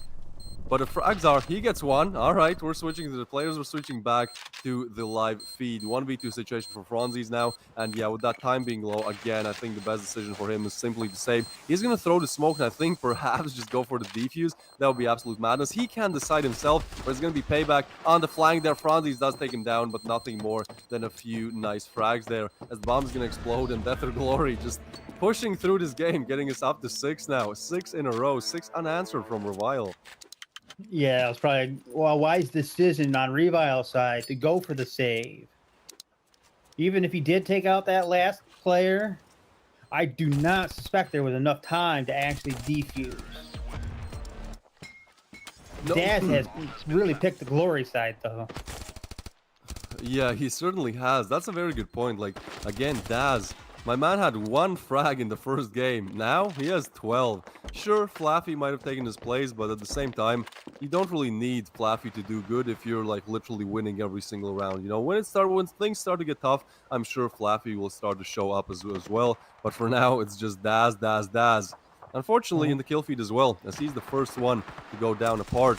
Again, getting that opener frag, that is important. Revile haven't really been able to convert those opener frags, but it's definitely better than not getting it, right? So even though apart is low, they are 1 player stronger than Death Glory.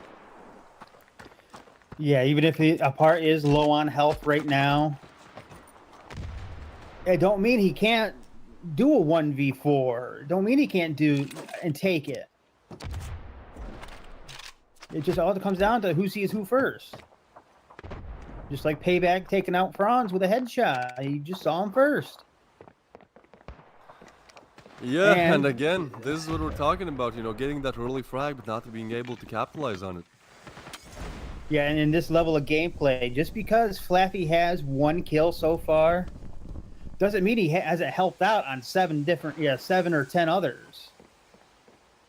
Yeah, most definitely. We saw that yesterday as well when one of these games a player had 7 kills and 7 assists, and you know, util and just overall helping your team in different ways also comes in the picture that kills do not display.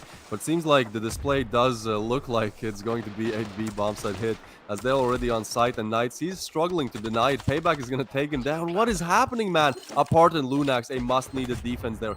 2v3 situation, a round that they certainly must need to win. One of the closer rounds they've gotten so far, but Apart is fully flashed and low on HP. Flaffy staying strong on the bomb site. This would be the perfect moment for him to shine. 2v2 now as a Kylov takes down another, and time again. There's just not much time left. Flaffy, there you go. He finds one, and it's going to be a 1v1 where Flaffy finds a headshot as well. 1 kill turned into 3, 1v2 turned into a clutch, and 6 rounds turned into 7. Revile, they just have no answers. Simply no. And sure, it is Death or Glory's map pick, but you don't expect the map pick to influence things as much as they have. Well, we've seen that yesterday. Both maps that were picked, the opposite team that picked them won. So the actual map picks don't mean anything, really. No, the map picks are always just all over the place. I mean, it's yeah, you can never put your money on anything when you see the map pick. You should be able to. I mean, that's kind of how it's expected to work. But sometimes it's like, you know, complete opposites happening, and sometimes it's literally this, just an onslaught of Death or Glories of advances. Now, Skill, he has a shoddy here. So he's trying to be a bit more aggressive. Hold an off angle. Ultimately, I do think that's what Revile needs. They have the same problem that the Glory had on CD side of Breeze. They're simply doing the default, they're doing the standard stuff, and it's not working, and they're not exactly switching up their game style. Sure, at least now Skill is holding a new location, and he is able to get a headshot, but he can't exactly get away. He does switch out, and that's going to be his destiny. Flaffy and Akylov, meanwhile, get 2 frags, and again, you know, the round is almost over before it has started. Only Knights are really defending the bomb side here, and he has to jiggle peek as well. There's many different angles he has to watch, so at this point, oh, that molly is perfect as well. Death or Glory, utility usage up to the usual standards, and at this point, yeah, the bomb is actually still not on site, so I mean, Revile could try to push it, but it's just looking hard. Re-mollied as well. Knights, just no way to let himself back into this game. 2 HP on him as well. Apart as low as he could be. That's going to be a Kyla with a nice double, and Flaffy to finish it off. Death or Glory. They're looking to run over Revile even more than Revile did on the first map. 8 rounds in a row, 2 away from just completely destroying Revile Gaming in the second map of play, and this does scream Sakura. Yeah, this is not looking good for, well, really either team, because at the switch here, Revile can take this now.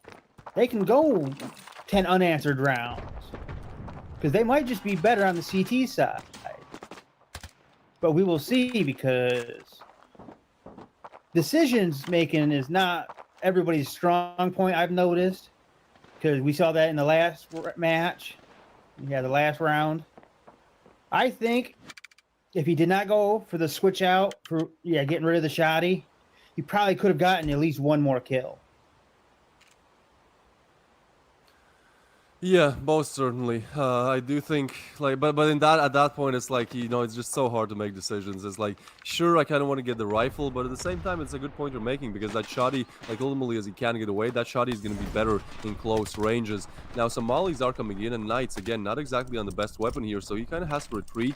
Not exactly give up the bomb side, but I mean, it almost does seem so. But Death or Glory, they're not too quick with their advancements here. They're slowly trying to just take mid, take map control, and Akylov taking heads. Knights quick on the refrag. That's a must-needed refrag, but still many more to be found if Revile want to be successful in this one. And it seems like Death or Glory, they are going to slowly pick up the bomb. And I do think they're going to go A, as they literally don't have a lurk, especially with that payback nade now eliminating Knights, pretty much the key player on the side of A, which they do know about. It's like, well, Knights is down, so there could only be, what, 2 more players on the bomb side? Let's just do a 2v4, push on the side, take those names, and get the plan. Lunax, he is smoked out, but he is going to use the smoke to his advantage. Push in, try to scout for players, but it's Daz and Payback. Just immediately denying any advancements. Now it's only Franzi's left alive, and he's able to find Daz, but immediately refragged by Flaffy, and you can see what it means to them. 9 rounds on row, a perfect half. Something you see very, very rarely. Death or Glory are able to complete it against one of the best teams in Standoff 2. Now only 1 more round away from just destroying Revile Gaming on the second map. Yeah, and that win rate they were coming in with, the 30%. This is, what was the other teams? Something like 78? I think it was like 70, 74 for 26, something like that. Yeah, the predictions were just out there for what was expected, and they just said,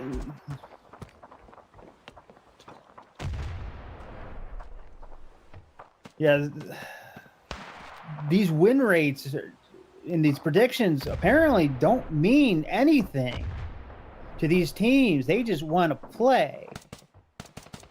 And these pistol rounds this pistol round for Death or Glory is absolutely vital. So let's see if Daz can get a couple more kills here.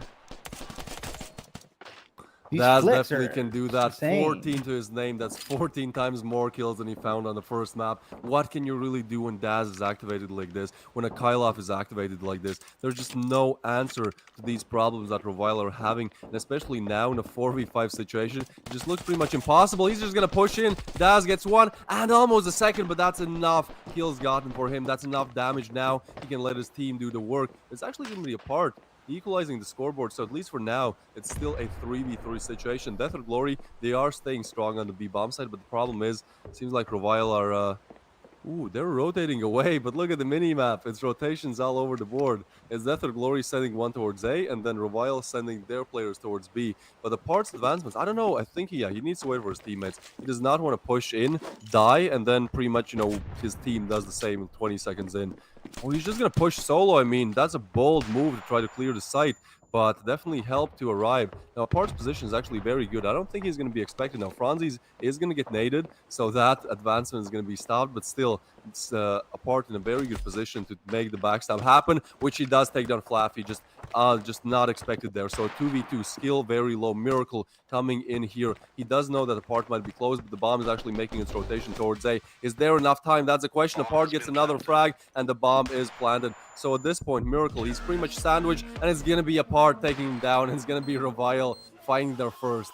At least you can see on skill, he is just so happy. You know, at least they don't go out on 0 rounds. I think even if they might not win this game, that's certainly better than just 0. Yeah, that comeback right there.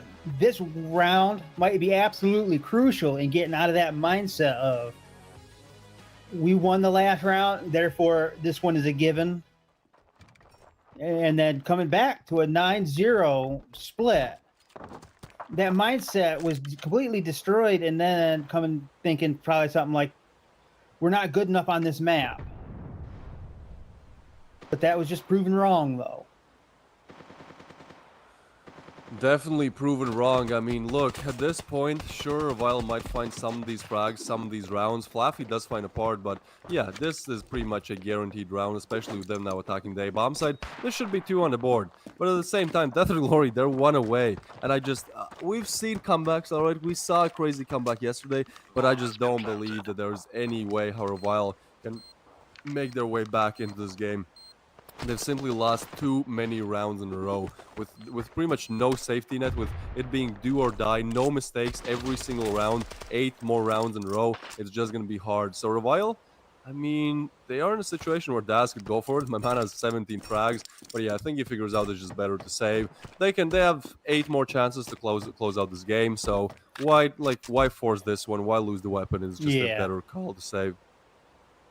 Yeah, it's probably a better option to save right now, because you still, just because you have a rifle, just because you have the money to buy, doesn't mean you should. Save the money for, buy your teammate a rifle, buy your teammate some grenades, buy your teammates a molly that has come into play extremely well in this tournament, actually, because we've seen it, especially on Sakura. So many molly kills. Oh yes, Sakura, those narrow pathways that can be wall-backed as well. It's really a lot, you know, a lot of pressure on the players. Miracle, though, he's gonna push up and die immediately. Seems like Death or Glory, they're making a very smart move here. They're just taking like 2 consecutive easy rounds, I would say, you know, rounds where they don't exactly buy up. Why? Well, because they want to stack that cash balance. Again, they know how many chances they have to close it out, so they just want to, they're ready to give up, you know, 1 or 2 rounds just so that the cash is there and they can fully execute with their plans, with everything that their heart would want, you know, with that cash being there. So yeah, probably Revile gonna find their 3rd here. I mean, at this point, Apart, he has 11 frags, definitely looking to extend that as well. And they're not over-aggressing, though. I think at this point, like, they have understood that opponents probably mostly have pistols, with Daz being the only exception here. But Daz is kind of more towards mid. He still could be influential if they do decide to push B, but with these smokes coming into play, I think it's going to be all over. Payback, though, he's able to find 1, but Lunax, blind as a dog, still gets the frag on Payback. So it's going to be a 3v4 situation. Death or Glory, they're kind of sending their players there. I mean, why would they not, right? Like, they only have Deagles in their names. Yeah. But yeah, I don't think this one's going to happen in terms of a retake. Oh, and there goes Daz by Apart. That might be absolutely crucial right there.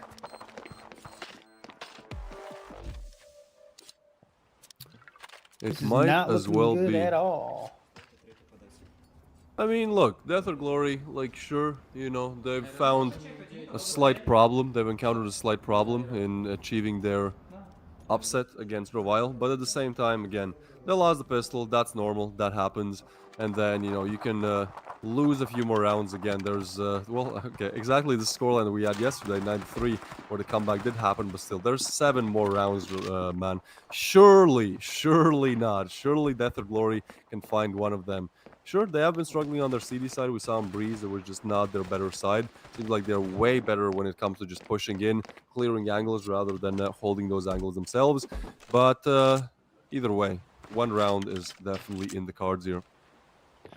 Yeah, I'm a little curious because if Revile can take this, not just this round, but take this map and beat Death or Glory, it'll be one of the biggest upsets of all the matches I've seen so far.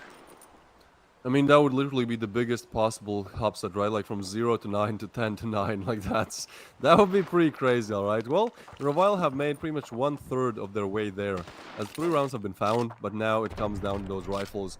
Winning in pistols is easy, especially winning 2 rounds against pretty much unarmored pistols is even easier when you have a rifle and all the util you could want. But when it comes to rifle v rifle, well, it's harder, and it's gonna be this hard for 7 more rounds. Now, Revile, they are grouping up towards A. Seems like they all just want to explode on site, and Death or Glory are actually giving it away. I'm not quite sure I like the decision. Yeah, they're just going to get smoked off. So the site is completely free without contest for the side of Revile. This is going to be a 5v5 retake unless we see Flaffy pushing through the smokes here, which he does, but Lunax and Knights take him down. That's what happens when you push through the smoke. Skill with a double, and that's only Payback left into this picture here. Just evacuating the bomb site without any contest. I'm not quite sure about that move. And I mean, Payback, he has to go for this, right? It's a 1v4, but it's like the bomb site is so far away and he's still clearing angles here. I'm not quite sure what he's doing. This is very interesting. Confusing.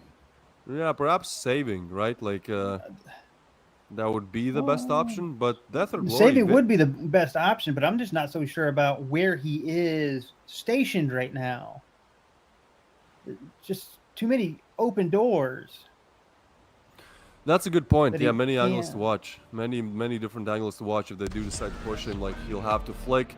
You kind of want to save in a spot where you only have to watch one angle, but either way, it works out for him. I mean, he does run away from all the damage literally to the other side of the map, so they don't exactly find him in time. But you can see Revile, they're starting to build that momentum. They get 4 rounds now. And again, Death or Glory, like their CD side, there's just something lacking. It seems like, in my opinion, they're just simply too passive on their CD side. They're simply you know, too willing to give up map control, too willing to give Revile a chance to establish more control. And once they do, you know, they're gonna, you know, you give them the little finger, they take the whole hand. They're gonna abuse that. So at this point, we can see on their faces, they understand it's still a long road to go if they want to complete literally the craziest comeback in Standoff 2 major history. But at the same time, Death or Glory have to fix a few things on their CD side, so it might as well be a bit easier than it might seem. Yeah, I was wondering though, because I've seen these strategies before. You win the first map, 10 to whatever, but then you almost lose the second, and then you have, I'm not going to say an actual press conference afterwards, but basically you do. And you tell like the casters or whatever and say, yeah, we wanted a dramatic pause, a dramatic comeback, just something not boring. All right, well, Death or Glory, yeah, they'll lose another one of these opener players, of these opening frags. So at this point, it's a 4v5 situation. And Revile, they have all the time in the world. You can see it. The bomb is dropped back at spawn. They're going to make a very quick rotation towards B, actually. Ooh, I like this call. There's only one anchor defender on B, and the other one is close to doors. But we know how easily those doors can be smoked off, mollied off, naded off. Just easy, very easy to watch angle. So yeah, I think if they do decide to push B here, this could go very well for them. Now, there is a rotation actually coming in, so perhaps they are able to defend it. Oh, there's actually big rotations coming in. Yeah, at this point, Death or Glory, no. Especially with this util and these nades now coming in, they should be able to just lock down the site. Now, there's 2 anchors on site, one more very close nearby, kind of overlooking things from this higher position. This seems like definitely a round that Death or Glory could take and finally win their 10th here. Seems like Revile, they might be aware of it, as they're still waiting. Throwing nades, that's very interesting. Yeah. Like throwing nades and they're waiting. Right now, I double back to A. Just yeah, I think throw a that bunch is a better of choice. tactical and then double back. Exactly, but they're gonna double down on pushing B, and let's see how that goes. It's gonna be Daz taking one, and another frag coming in from Franzi's. Payback goes down as well. Flaffy on refrag, but he definitely needs to get one more. One more frag, and it's definitely doable. Oh, they know where he is. He's getting pushed, but he does get the headshot. Very low on HP, but all that matters is that he stays alive and is able to make this 2v2 a reality. They have a lot of nades. Miracle does at least. So he can definitely flash himself, flash Flaffy into the side, throw maybe a nade as well. Knights though, he is aggressive kind of on this angle, and he will jiggle peek at one point. It's Miracle going down now. It's 1v1 for everything. Knights has to get this frag. He's gonna peek and he's gonna get the frag. Secure Revile, another chance, another round into this game. 5 now on the board. We are halfway, everyone. I know I didn't believe, I'm still not 100% of a believer, but at least I've seen that they're able to do half of it. Yeah, this is where a tactic switch might come in extremely handy. Instead of going on the defense, go on the offense. Hunt these players down. Do the two-man kill teams that I've seen in other games.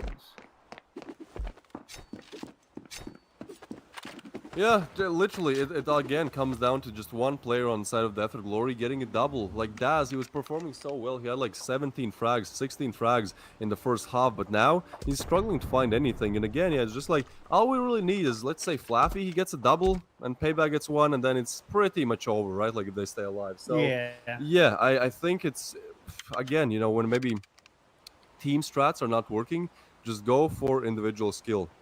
Allow those players, if you're an in-game leader, allow those players to perhaps take that aggressive stance, take that aggressive approach to the CD side of things. Payback here is watching one of the closest angles that I've ever seen.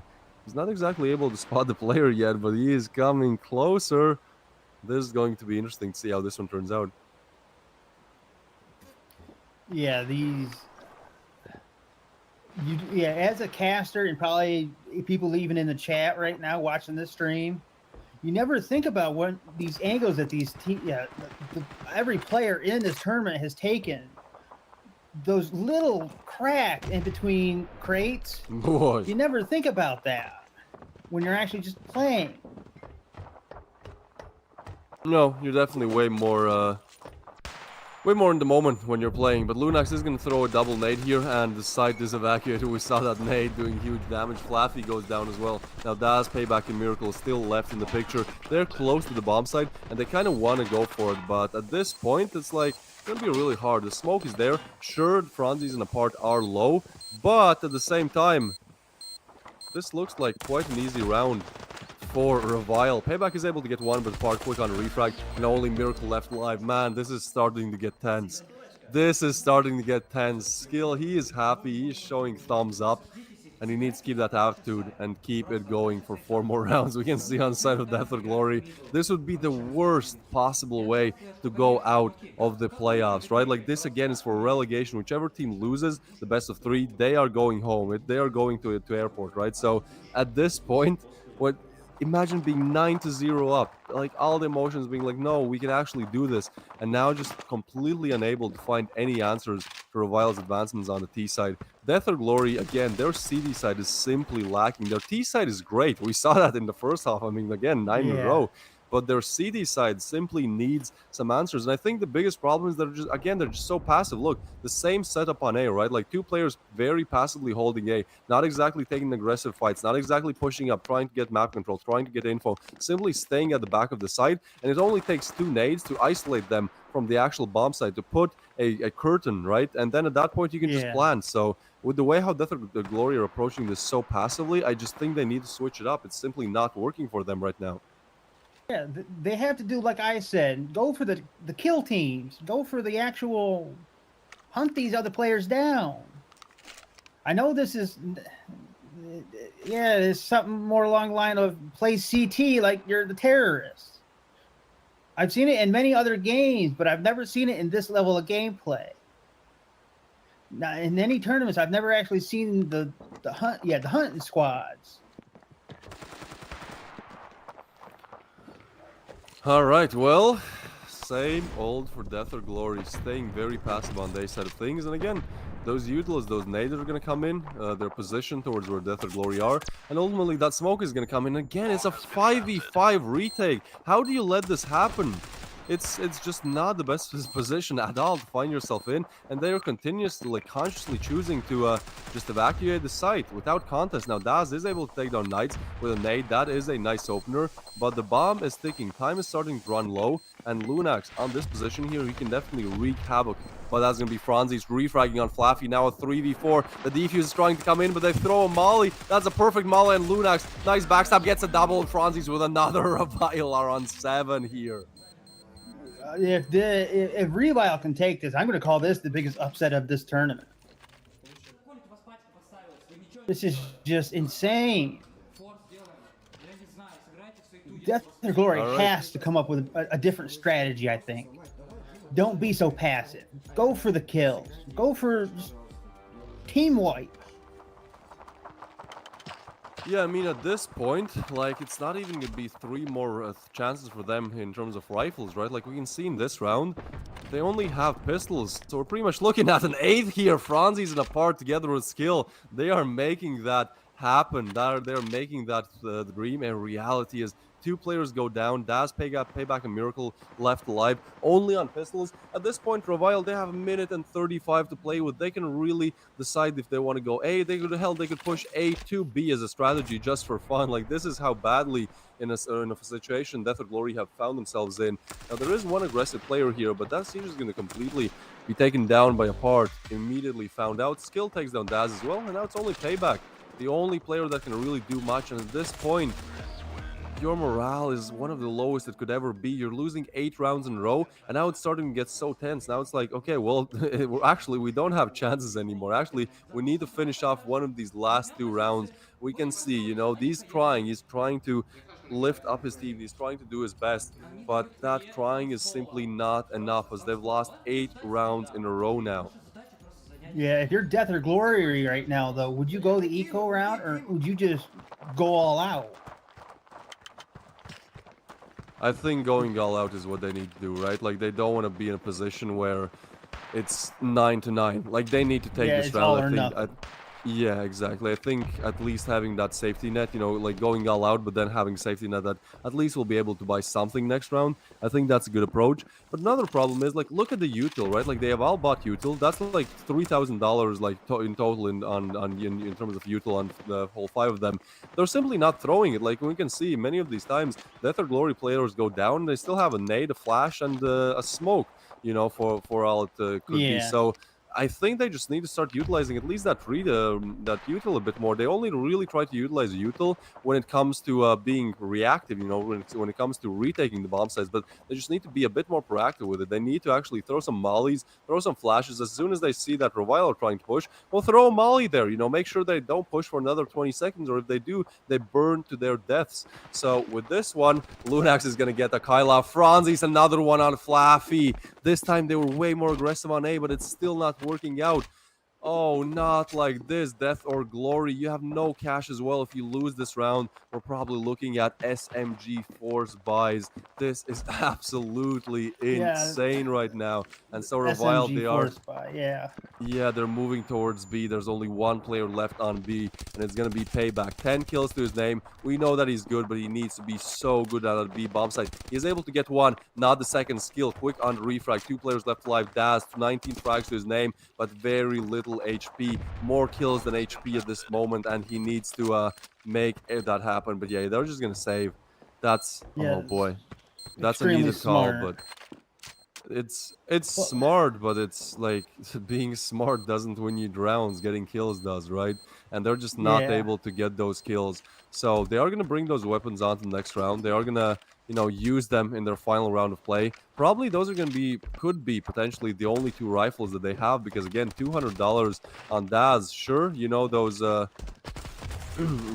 round balance, that round bonus, losing round bonus is adding up, but at the same time, 1 player, will they lose 1 more player? So now it's all left up to Daz, and he's going to get checked. He's going to get pre-fired, so no rifles either. This is not looking good for Death or Glory. They no longer have the option of anybody having a rifle from the last match.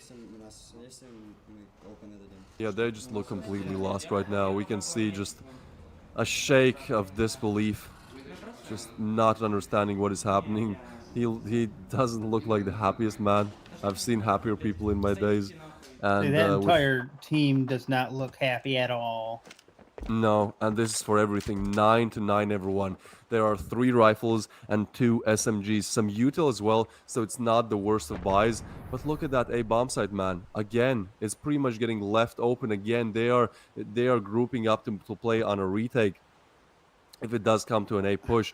But wait, what is this? 2 players are still spawned. The bomb and 1 more is spawned.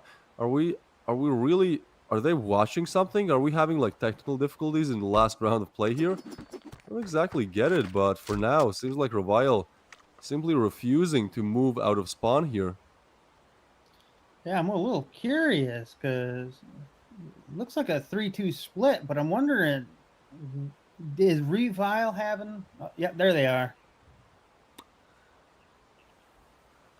There might be a little lag because they're moving pretty good. They're moving towards the bomb site. Again, Death or Glory, they're playing the same thing. They are playing on retake soon. Those smokes from Revile will come in, and there will be no chance for them to deny the plant. So at this stage, at this point, they're choosing to play what has not worked for them 9 rounds in a row. Maybe this could be that miracle round. This could be that 10% chance where the strat actually works out, but they're leaving it up to a gamble. The bomb goes down. It's a 5v5 retake, and Franzi's first to open it up. Skill with 1 as well. Oh, Revile, they have done it. 2v5 situation. There's nothing that Death or Glory can do anymore other than take down Lunax, but still 4 more players to be found, and Daz does exactly that. Oh, a 2v3. Are they just gonna stick it? What is happening right now? They're trying to find the bomb. It is smoked off. Oh, he's defusing, but he gets taken down. Daz now in a 1v2. That was such a close ninja defuse, and it is apart, getting 10 rounds in a row. Wow, Revile completing the reverse sweep, 0-9 to 10-9 to take it home in a 2-0 fashion. That is the worst way to go out of your Death or Glory. Absolutely the worst way to go out. That was just an insane comeback from Revile.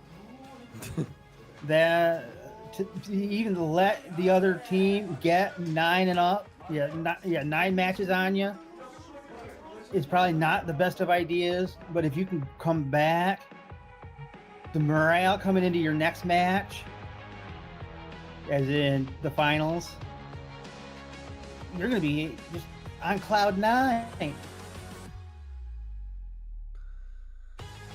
Oh man, this is literally the craziest comeback that you could ever accomplish in this game, right? Like, it takes 10 rounds to win, the opponents get 9, and then they get 10 in a row. 2-0, everyone. Probably one of the longest games that we've had in the playoffs, but oh, it was so worth it. Such a historical comeback. Revile. We're not going to see Sakura. We're going to see Revile moving on to the semis. And Death or Glory, unfortunately, farewell and goodbye to you, as they're not going to be in the tourney anymore. They go out on Rust, on their own map pick. That CT side for Death or Glory, just something they need to work on. We saw that CT side be very, I'll be honest, just bad. It was a bad CD side on Breeze, and the same continued for Rust. Not being able to find a single round, 10 rounds in a row, that's not bad. That's horrible. Like, that's just something like you need to work on. Their T side was amazing. Like, again, getting 9 rounds against Death or Glory against Revile, that is no easy feat. But when it comes to that CD side, they simply need to figure out a way how to fix it. Otherwise, they have no chance in making it to the, top spots in the next tournament they play in. Yeah, this is... I was expecting something similar to this, as in Revile just comes back, but I was not expecting 10 rounds in a row. That was just insane. I couldn't believe it. We were up on like 3. I was like, well, surely, oh, Death or Glory, they've lost their pistol, they've lost rifle. Who gives, And then it's like 5 rounds. I'm like, okay, they made it halfway. And I think at the point where they reached 5, it just got easier and easier for them. It seemed like the hardest rounds for them to win were really that pistol in those first few rounds. But like once they are gaining that momentum, there's simply no stopping them. In the final round of play, again they make it on the bomb side completely uncontested, plant the bomb 5v5. Sure, they might lose some players. Almost actually that ninja defuse coming in, that would have been absolutely crazy. But I mean that does get denied with I think a second and a half left to actually defuse the bomb. And yeah, it's just I don't know what it was. Let's take a look at the highlights. I think these are very nice highlights here. Yeah, some of these extremely close matches, though. I don't think we ever actually saw, other than Daz coming back with his what was it, like 19 kills? 18, 19? The amount of actual gameplay we've seen from Daz come through here, it was just amazing. But yeah, he was not able to pull it through though. Yeah, Daz was really activating in the first half. I mean, look, 6 rounds in, he had like 12, 13 kills to his name. I think he goes into the second half with almost 18, I do believe. Like, no, actually, probably a bit less, but still, he was, up there in terms of frags coming into the second half. But from there on out, he was just not able to do much on the CD side of things. Like, he does get, that nice double with the pistol, but nothing more than that. And it just does not work out. This is where the Revile start to make that comeback. Again, those first few rounds look a bit shaky. 3v3s, 4v4s, like, not exactly the best. But then, once they find their fifth, it just all, like, the path is illuminated. There's simply no stopping them. This 1v1, though, Knights, yeah, this was probably the hardest round. In that 1v1, you desperately want to win it, and you can see on his face how much it meant. Yeah, he's not happy about that. And I think this could have actually been the tilt moment, right? Like, losing that 1v1 when it's 5 rounds in just completely tilts not only the game leader, but the whole team. And from there on out, they're just tilted. There's not much they can do. Some kills here and there, but obviously just not able to take it over the line at the end. Yeah, this comeback, though, is... I mean, I do think both teams have the skill to do this. I was just not expecting Revile for basically a 10-0 comeback. You can look, insane. you can look, skill, you can see skill, just, all that energy finally exploding outwards. We can look at the MVPs. Daz, he was actually the MVP. That is heartbreaking. Losing like this, especially when you're the MVP, the highest KD as well, the highest rating as well, but the rest of the team just not able to pull the weight the same way that he did. Franzi's on the other side, having a very decent performance, 20 kills on the board, a good rating, just overall playing well. But I think once we take a look at the individual stats of all 10 players, we'll see that Franzi's didn't have to be insane simply because, his team was there. But on the side of Death or Glory, Daz is really just like outperforming everyone. Akailov, I think, as well was doing great, and the rest not so much. And look at this, man. Look at this beautiful thing on the bottom of our screens here. Revile taking 10 rounds in a row, and we can see a lot of these rounds again, 1 or like 2, 3, even 4, 5 players around in round number 17. But I mean, it wasn't as easy in the first half, as that's where actually Death or Glory were dominating. A little bit less, I'd say. Again, they were a bit closer. Rounds 5, 6, 7, we can see they were very close. But ultimately, all that matters is who won, and it is going to be Revile for today. Yeah, I was not expecting that comeback. I was thinking overconfidence might be Revile's downfall, but I guess it wasn't. Yeah, if we look at the individual stats, yeah, I mean, like yeah, I the ratings. Yeah, 22 kills. The ratings on Death or Glory are not looking the best. Like, we can see a clear separation, Daz on 1.57, and the rest of his team kind of, half of it, more or less. On the other side of things, Revile Gaming way more equal in terms of their ratings. I mean, Franzi's apart, showing up big time for this game. Skill, also, we talked about him maybe not performing as good individually as he's somewhat expected to in the first game. But in this one, 13 kills on the board, that's more than enough. And also, there is nothing that can beat having an in-game leader that's able to complete a 10-round-in-a-row streak comeback. Lunax also playing well. Knights maybe not showing up as much as we saw him show up yesterday, but I ultimately think, like, again, as long as you've won it, it simply does not matter. But Skill is going to be our MVP of this whole best of 3. I 100% think he deserves it. Maybe not just because of like the rating and kills. There were players with a bit better rating and kills, but simply because if you're an in-game leader and you are able to perform this type of a comeback, well, you have to be one of the best in-game leaders that there is. That is something only very few people can do in this world. Yeah, if you're got the skills like Skill has, that proves why he's the leader. Just look at this, 20 kills, the rating of 1.31. He has the skills to be the leader, which is probably why he's the leader. Yeah, leader in the game, leader in terms of strats as well. And then we can see on the camera as well, it seems like he was almost like born to be a YouTuber or something, just because, he looks at that camera, he smiles, he provides entertainment, and not only again in the game, but also just, showing his attitude and face. But with that being said, this is the first best of 3. I know this is something we did not expect. Personally, I was just ready. I was waiting for Sakura, kind of going over my my Sakura info that I kind of have to catch up on. But well, Sakura there was not. So instead, we're gonna see matchup number 2, a best of 3 again, STREETEIGHTH versus Saints this time. We saw Saints losing to a comeback that equals the greatness of this one. Yesterday, on the last map of Sakura, they were leading 9-3, and then they lost 7 in a row against Noobs. So that's why they're in the lower bracket. Things are looking great for them right until those last final moments of the best of 3. But on the other side of things, STREETEIGHTH, they're coming fresh into this one. And I mean, we saw on the first map where Death or Glory were not exactly able to do much, that those nerves were definitely there. That land pressure, being on the stage, being in a completely different environment, having to perform was definitely weighing on them. And well, for STREETEIGHTH, I kind of do expect the same. I think Saints are a more heavy favorite in this matchup than the previous one.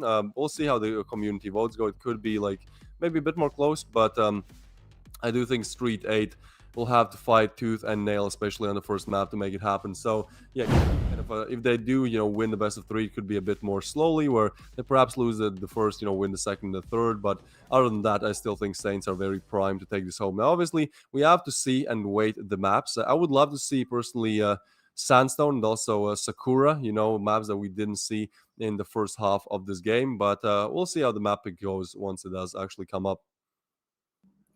Yeah, I'm suspecting Sakura is going to be another one of those tiebreaker maps. But I'm just not so sure. From what we've seen so far, I believe it's going to be Breeze and Rust again. But I'm not on any of the teams. I don't know what their mindset is. They could just outright ban both.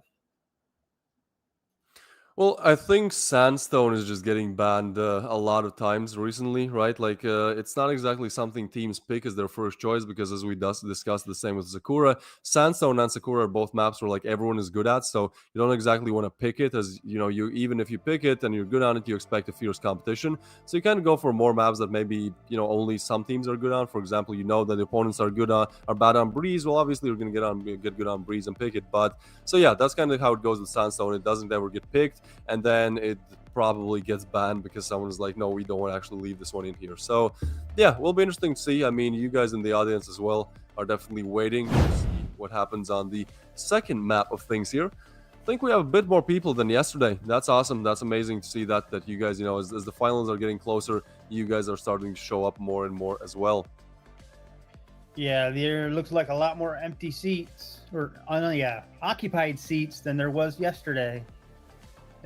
I love these avatars. They're just so nice looking, just so clean. All right, so coming up, everyone, STREETEIGHTH versus Saints. Who will play against Revile in that semi-final? Well, one of these teams will. The other one will go home. As they are at the LAN, they have to, well, I expect that they don't live exactly where the LAN is held, so they have to at least go somewhere, perhaps take the bus, take the plane, whatever it is. That's probably not an option they want to take. They don't want to drive anywhere. They don't want to ride anywhere today. They want to go anywhere. They simply want to stay at the playoffs. They want to stay at the major. But to do that, well, they need to win this first best of 3. And again, Saints are kind of primed to win this one. But again, Street 8, even though they finished third in the groups, I think they showed very good, very dominant performances against top teams as well. So I think they should be able to at least put up a good fight. And here we can see who will be doing just that. Mysterio, SLV, Flodzar, Not Toxic, and Flaxies. All of these names are known. Flodzar is showing off his guns. You know, it makes sense. If you go to the gym, you got to show it. So he's definitely been hitting those biceps lately. And and we have Mysterio, SLV, Not Toxic, and Flaxies as well here. You know, looking solid, looking confident, at least on the pictures. Looking ready to fight. Some smiles there as well. So yeah, it will be interesting to see how it goes once we actually get to the game. Now, Street 8, they've been in the game for a long time. Data Foundation 2017, with our captain being Mysterio. I think one of the best in-game leaders, just from what we've seen Mysterio being able to do strats-wise. I think he's definitely up there with skill. And yeah, they kind of have that street fighter attitude. You know, they kind of have that do or die attitude that I think many teams are fighting after. If we look at the recent results, well, they're fighting well. In the group stage, they went 1-1 with pretty much everyone. So, you know, you can't say they're better than the rest of these teams, but you also can't say they're worse. Literally 3 1v1 best of 2s. Now, they have beat out Saints quite recently, actually. This is what? Around 3-4 weeks ago, where they beat Saints 1-0. So it's only a best of 1. So, you know, you can't judge a best of 3 off of a best of 1. But this is definitely showing that they can, in fact, win the opposition that they have right now. Yeah, this is looking decently for, I'm going to say, both teams. But just from the way that we've seen them play up till now, it could go either way. These teams are here to win. Just which team wants it more? That's a good question. That's definitely a good question. I think Saints from yesterday are just heartbroken. You know, we saw yesterday when they lost on that Sakura, when they, you know, when Noobs made that comeback possible. We just saw in their faces, you know, all of them were literally like just in disbelief. They were shocked. You know, they had PTSD. It was just not a good sight to spot. So I think they coming into this game, like I'm sure that they've gotten over like the emotions that were rising high yesterday, but at the same time, like they definitely want to take this one because this would be just a horrible way to go out, right? Like you're Saints, you're a team that's kind of expected to make it to the semis for sure, and then maybe even make it to the final, and then perhaps even win the final, you know, and just showing up to the major and losing 2 games in a row, I think that's something they do not want to allow to happen. On the other side of things, Street 8, well, they don't exactly have much to lose, you know. At this point, it's like, well, we're just gonna play, and worst case, yeah, we go out, but it's only gonna be this one game. They don't have any safety nets. So I think, yeah, coming into this, maybe Saints are a bit more warmed up just because they played on stage yesterday. But on the other side of things, Street 8 is just harder to predict because they've had their time off for a week, a bit more than a week, and we don't exactly know what they've practiced, exactly what kind of preparation they've done coming into this major. Yeah, that mindset of being able to be on stage yesterday, it don't mean it's not there today. These LAN events are played very differently than anything else, except for maybe the actual main tournament. The LAN events are simple. There's not a crowd of 100,000 people screaming at you to win. Yeah, it definitely is. It definitely is a change, definitely going through that LAN environment, and also it's different because you're playing like all of your players like in the same room, right? Like so you can actually see them. I think the communication is way better simply because like even though they still use Discord, it's like they're all in the same room. You know, like body language and all of that gives away a lot more than words sometimes, and especially when you come, let's say you warm up for the game, right? Like you come into the room, you want to see that your team looks confident. You want to see that they are portraying kind of confidence in the fact that they are able to take it, and I think that can really make or break a team if you just see that perhaps It's not going the best. I think here are some interviews. If you do want to watch them, head over to the Russian stream. I do believe that there are some interviews on the Russian stream. And, if you do know Russian, which I think most of Standoff 2 competitive community does, well, then you can definitely enjoy yourself these interviews that are going to come up any second now. But if you don't know Russian, you can stick with us for a little while here, as we are just getting ready to get into our second best of 3 of today, which again is going to be Street 8 versus Saints, relegation bracket for everything. Whichever team loses, they go home. Whichever team wins, they play against Revile in the semis tomorrow. Yeah, this is going to be, again, another knuckle duster match. I'm hoping for. I'm not expecting another 10-0 basically comeback, but I do hope to see one. I'm just not so sure either one of these teams has the skills to take 10 unanswered rounds.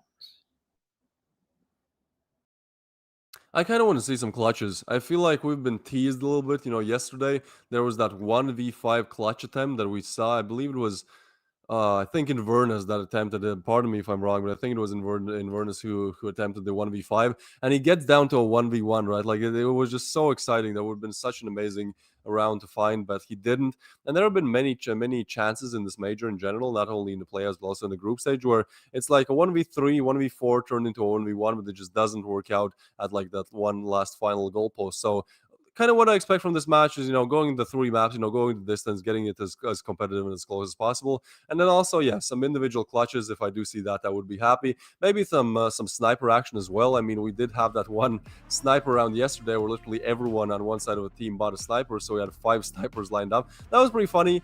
And I know like snipers are definitely not the most viable in the Standoff 2 competitive, but at the same time, I would love to see them getting utilized a little bit just because it looks cool when you get a frag with it.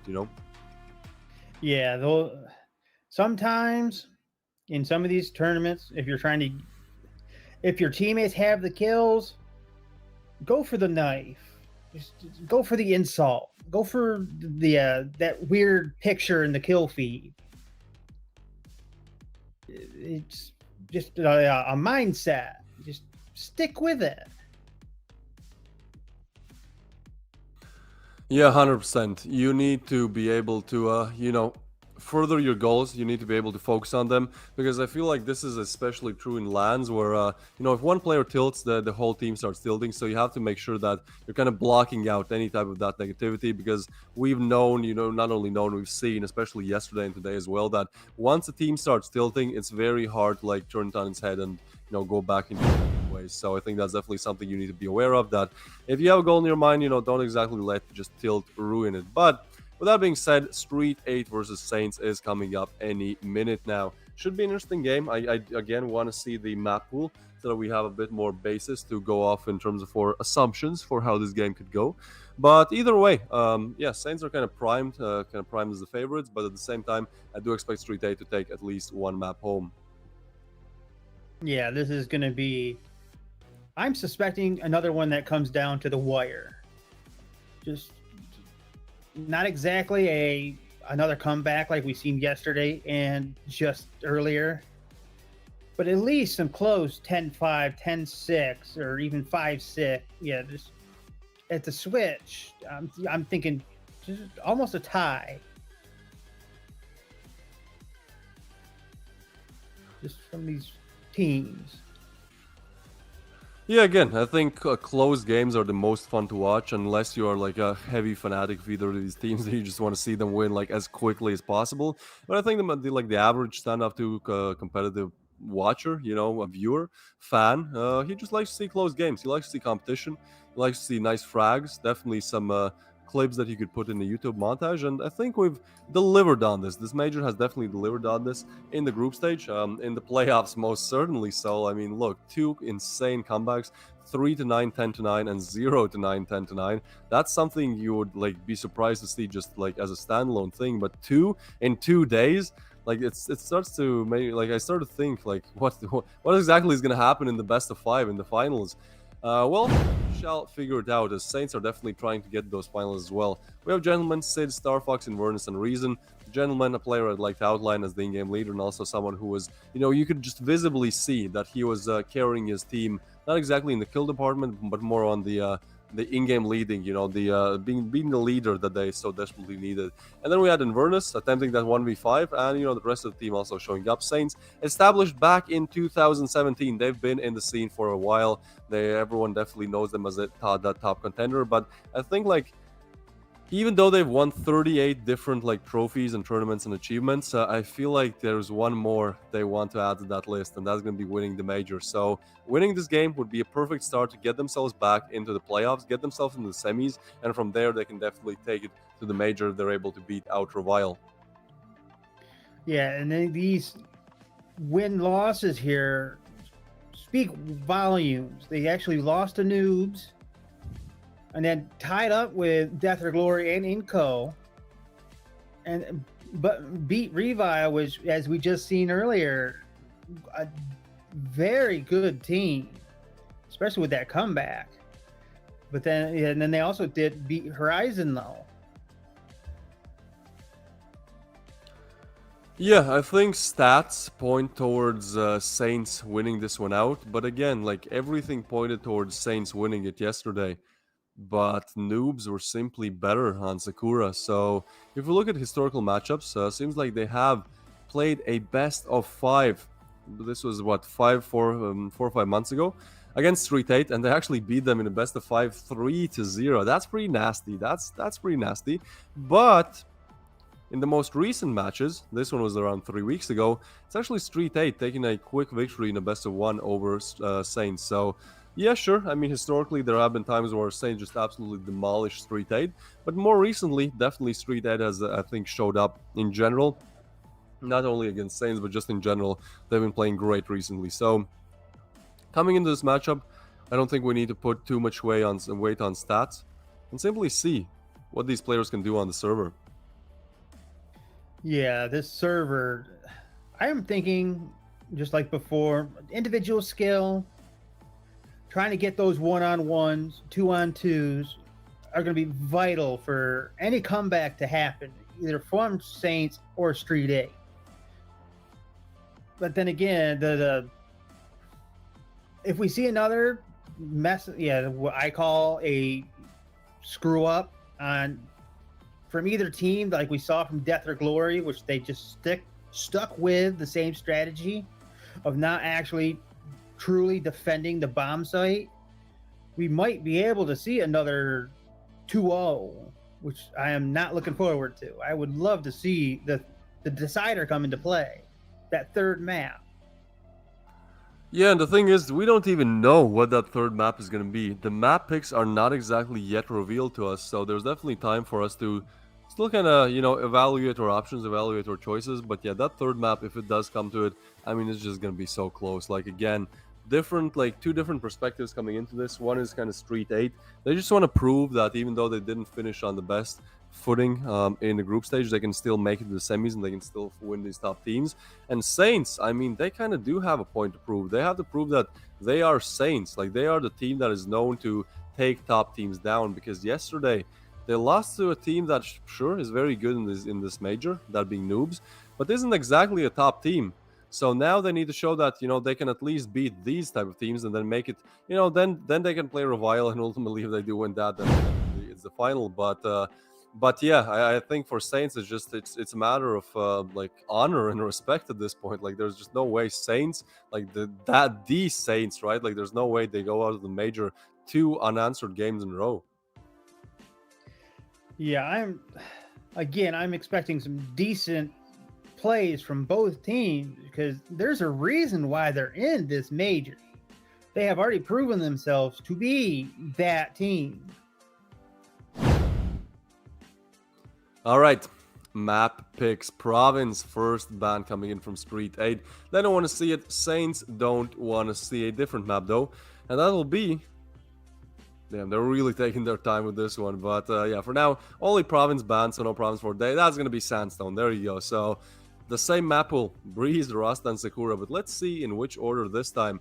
Breeze is the first pick. Is Rust going to be the second pick, and then Sakura is the decider? All right, no. okay. There you go. We get to see Sakura in this today. finally not the last map. It's going to be Rust as the decider if it does go to that. Now, Saints, that's an interesting pick. I mean, again, they have something to prove. So with them picking Sakura, them picking a map where they lost yesterday to that 3-9 to 3-10 comeback, to the 9-10 comeback. I mean, yeah, it's it's an interesting pick. Let's just say that. But that being said, they're still good on Sakura, and I think if they're able to win on it today, it like all pass will be rewritten, and they'll probably take us to Rust if they don't win Breeze. Because Breeze, it is a very good map for Street 8. We signed a group stage. That was definitely one of the maps where they excelled at the most. And I think once we take a look at the team statistics on all of these maps, you'll see what I'm talking about. Yeah, this is going to be interesting because I am really curious about pick number 2 there with Saints, that Sakura. Is this a choice made by the team leader of saying we are going to play this, or is this going to be redemption from yesterday? This is very interesting to me. Like I said, is this a redemption from yesterday, or is this redemption just in general? Well, I mean, I think it could just be that yesterday they had a 17-3 win rate on Sakura. 83% was yesterday. Today it's 81 because they did lose to Noobs. But again, look at the stats, man. Sakura is their best map by far, stats-wise. Then if we go to Breeze, Street 8 having a slight advantage on it, but again, not that big of a data pool to go off of. And then if we do go to Rust, that's going to be such a close battle as both teams are around 50%. Ooh, and the predictions are actually close. Saints 55%. Other side of things, Street 8, they are on 45. That is more than I expected. I mean, maybe I am underselling them. That could definitely be true, but we'll see how they do. I mean, 45% of you people voting for Street 8 is definitely breathing some confidence, at least in their heads. But still, they're going to have to prove it on 3 different maps. Yeah, these predictions are actually a lot closer than I was expecting. But from what we've seen from both Street 8 and Saints, just the pure gameplay we've seen, this could go either way. This is just really fun to watch. Especially these predictions on these playoff matches. All right, we see Street 8 for the first time. They have arrived at LAN. They're ready to go. Talking about some strats, I do believe. Kind of giving a mean side-eye here from one of the players, but I do believe they're just probably going around what they can do. And you're going to see, gentlemen, I feel like every time you see them, there's just energy radiating from him, right? Like he's always active, he's always saying something, he's always moving his hands. The rest of the team, though, they don't have that in-game leader necessity. They're simply listening to him. They don't have to lead themselves. So perhaps a little bit more less energetic, perhaps a bit more focused, a bit less chaotic. On the other side of things, we are starting to see these Street 8 players, and yeah, seems like focus is the name of the game here. Exactly. There's not going to be any smiles in the camera. There's not going to be any waves, any cheap entertainment for the viewers. There's just going to be a show of skill. I do hope, I do believe, coming in from Street 8. As they're playing their first game at the LAN, in the playoffs, and this is going to be, well, also their deciding game, if they go further or they're going home. So yeah, pretty big pressure on them right now.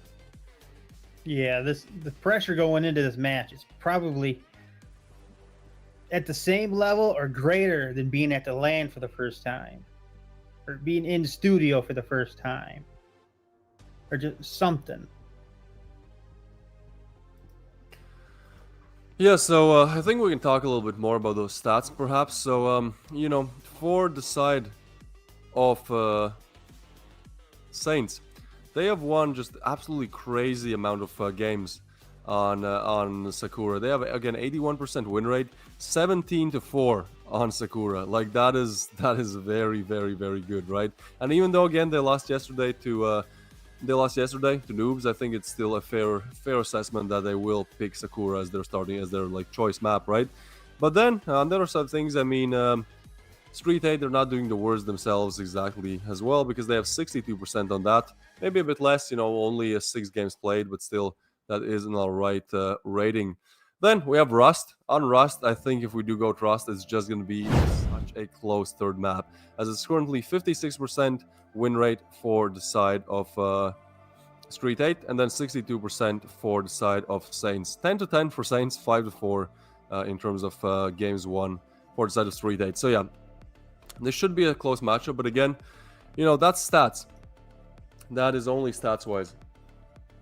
We've seen time and time again. We've seen it before. Stats don't mean much. No, certainly not. Especially in this major. Seems like you should just gamble as much as you can, because most of the time those 5% chances come true. Alright, I like this. Let's meet the players. SLV. He was good. He was good in the group stage. Doing alright. 0.92 rating. Probably, maybe we could expect a little bit more from him. But I also think he probably has one of those positions where he really focuses on utility and helping the team, not exactly fragging alone individually. Next up in the line, another focused player, that being Not Toxic. Now, he was actually showing up. He was definitely showing up in the group stage. Again, 863 kills to his name. Chewing some gum to perhaps, you know, take the stress away. Then, the next player we'll have is Mysterio, the in-game leader. This is the guy I was talking about. I think his in-game leading skills could potentially come close to those of Gentleman and also skill. You could definitely see, especially in the group stage, that you know, he was calling strats, especially on the T side, that not many in-game leaders can call. Next up is Floodzor. He is on 1,237 frags, 0.87 rating. I think that's another notion that we see with Street 8, is that they don't exactly have the best individual ratings, but they're really a team where they don't exactly have individual stars, but everyone really shows up big time if they're needed. And last on, we'll have Flaxies. This guy, I think, has one of the highest ratings on Street 8, only 200 kills in competitive, so he's a fairly recent development in terms of skill and you know, playing in the pro scene. But nevertheless, I think we saw that he can do a lot in the group stage. But either way, I do think that Street 8 as a team just work very well. Again, they might not have these crazy individual players like Inverness, but at the same time, they're able to do what they can with what they have. Yeah, it might come down to just who can get the most information from whoever and actually use those one-on-one skills, use those individual skills, use just all the information that the team can get to you. I'm expecting a lot from both of these teams in the information gathering they can do, especially on Sakura. That's going to be a fun one. Oh yeah, I think Sakura is always a blast to watch. You know, those wall bangs are just very interesting to see, and in general, it's a map where many things can go wrong. There's so many, especially if you like. Let's talk about the B bomb site, right? Like for the T's to secure a plant on B bomb site on Sakura, there's 3 different entrances. There's so many different angles the CDs can hold. And there's only really one spot where you can plant the bomb. So it's just madness. It's just chaos if you try to do that. Now, they are ready. They are slowly getting into it, you know. We can see the team talks coming in. Gotta get that mindset. Most definitely. I think Mysterio is giving a fair bit of that right now. Let's see how that actually works out when it comes to performing well in the game. Yeah, this is probably one of the best methods of getting in the mindset, that group huddle. You see it a lot in tournaments. You see it a lot, even game shows. If you watch any of them, the team game shows, you see a lot of huddles. Yeah, the whole concept of just one word, the "we're gonna do great" can be the deciding factor of that mindset going in. Of we know we can. But that one word of doubt that just slipped in could be disastrous. It most definitely could, and I think everyone in the audience wants to figure out, is that going to be true? Or are Street 8 going to be able to cause yet another upset in the Saints storyline? As Saints, again, definitely the favorites, not by so much. I think it was like, what, 55% to 45% in terms of who will take this best of 3. But again, I do feel like coming into this tournament, like just many people look at Saints as really contenders for those top spots in the playoffs and in the major. But we have arrived at sunny places, at a sunny cliff here. Right next to the sea is Breeze. can definitely feel the breeze of the air, I do believe. A very sunny map. I think Breeze is one of my favorites, if not my favorite map, just in terms of how it looks visually. I think it's very aesthetically pleasing. But ultimately, those white aesthetic walls will soon have blood on them, as both teams are getting ready to get into it. They're getting ready to see which one can take it home. Either one of these teams eliminated and you go home. Win and you go to the semis. This is important. Pistol round underway. Yeah, well, let's see what Street 8 will do. Will they either go for the defense, the blitzkrieg, or just pretty much anything? Well, it looks like Saints might be going for, B bomb site. Just not all that quick. It looks like they might just be going no push just yet. A little curious on what Mysterio is doing, because could be going for a good backstab right now.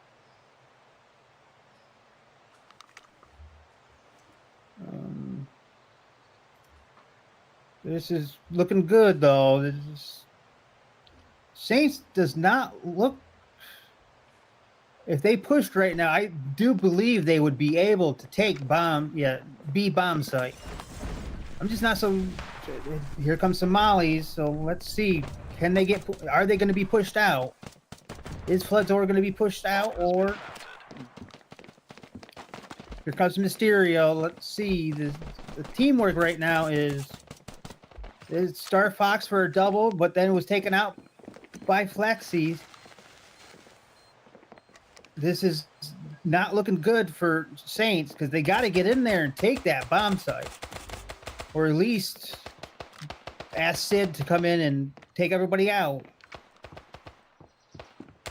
It's only SLV in this situation. He gets taken down by Reason as well. And that's going to be Saints finding their first round, finding their pistol round. Good, nice little victory to start them off on. Again, this is not their map pick. So, yeah, definitely something nice to be found here. On the side of Street 8, seems like they're still focused. They're trying to find out what went wrong in that pistol and ultimately what can they improve so this doesn't happen again. Yeah, a little curious if Saints are going to just run away with it now, though, because we've seen it before. This is interesting to me. That first pistol round, after that, do you go eco, force buy, or do you just say screw it and just, like Flaxy, and just take them headshots with them pistols?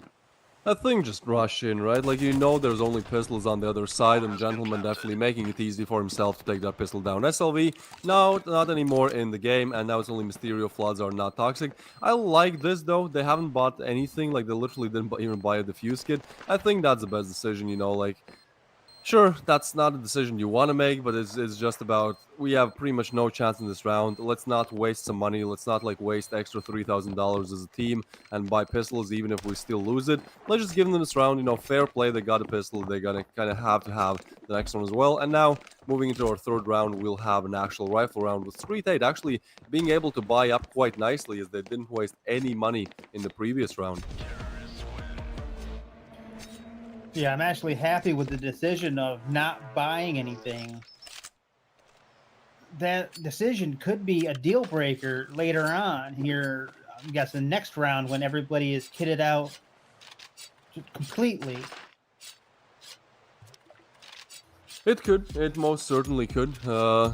That guy looks so much... I don't know if you guys know who Monazy is. That he looks exactly like him. It's weird. It's messing my brain up a little bit. But either way, we are moving into our third round of play. And Street 8, they're sending... Oh, I like this. Already an aggressive CD side on the A side of things. They're trying to scout out angles. They're trying to see if there's anybody on A. And without them finding any noise there, any action there, they're going to send one player rotating over towards B, because B is actually going to be where Alfred goes down. Gentleman, going to be first point of contact, spots that head, but that's just such a hard angle to clear. He's going to throw a nade to do it, but that nade, not exactly the best. The molly is coming in, though, and I think with that, he might have actually eliminated that position from being viable. Some more nades coming in, and Saints just pushing through the bomb site as quickly as they can. Reason taking down Flodzor, and now Street 8, they have to find an answer to this one. It's going to be Inverness burning down Not Toxic, and the bomb coming down. The smoke wall is there as well. And so with Mysterio finding one, it's certainly possible that they can make it happen. They just have to play it smartly. It's going to be Mysterio with another one, actually. All right, this makes it way more possible. Inverness and Sid, only 2 left alive, and they do know about the backstab, but still not able to do anything against it. And now it's only one player. It's going to be Sid. He is so far away. The defuse is just going to come in no matter if he finds this frag or not. So he's going to actually try to save. Look at the minimap. They're so close together, but they don't want to, like, give away their positions. But certainly a very nice retake there coming in from Street 8. Yeah, this is getting interesting here. 1-2. Let's see if Street 8 can actually keep this momentum up, though, is the biggest question.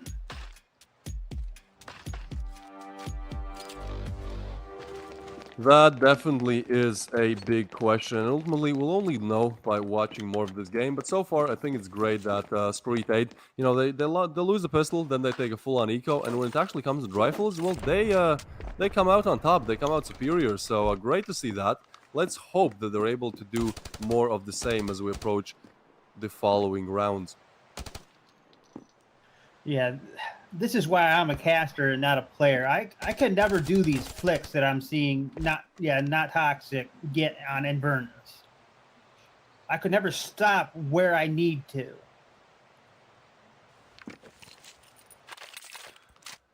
Yeah, I think Inverness definitely someone that can outplay his opposition if needed. Reason though, taking down Flaxies with an 8 there. And now it's going to be a 4v4 situation, gentlemen. He's trying to look around, trying to scout some players out.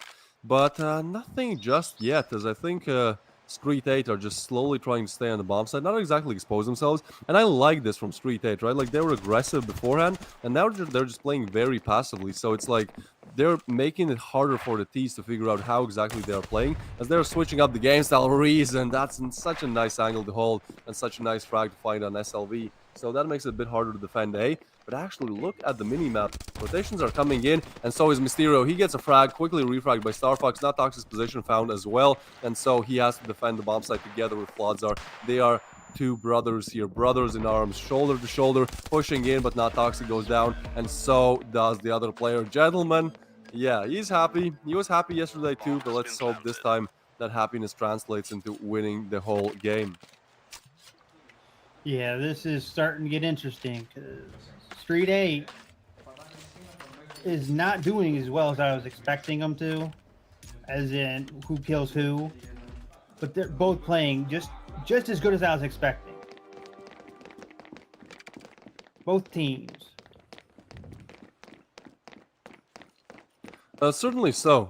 Again, this is a pretty close game, so it does seem like it's not going to be like a crazy game where just one team accelerates forward with no answer. For now, it's going to be Saints. Yeah, sure, they are on 3 rounds, and Street 8 don't have the best buy, but again, Street 8, it does seem like they at least have an idea for what they're doing, and I believe with that, you know, they will be able to find one of these upcoming rifle rounds. Yeah, right now it's still early game, so it's fine to let one go if you can let an eco round go, so you can actually kit up. But then again, it might be the biggest mistake of the tournament. There's just no telling in this level of gameplay.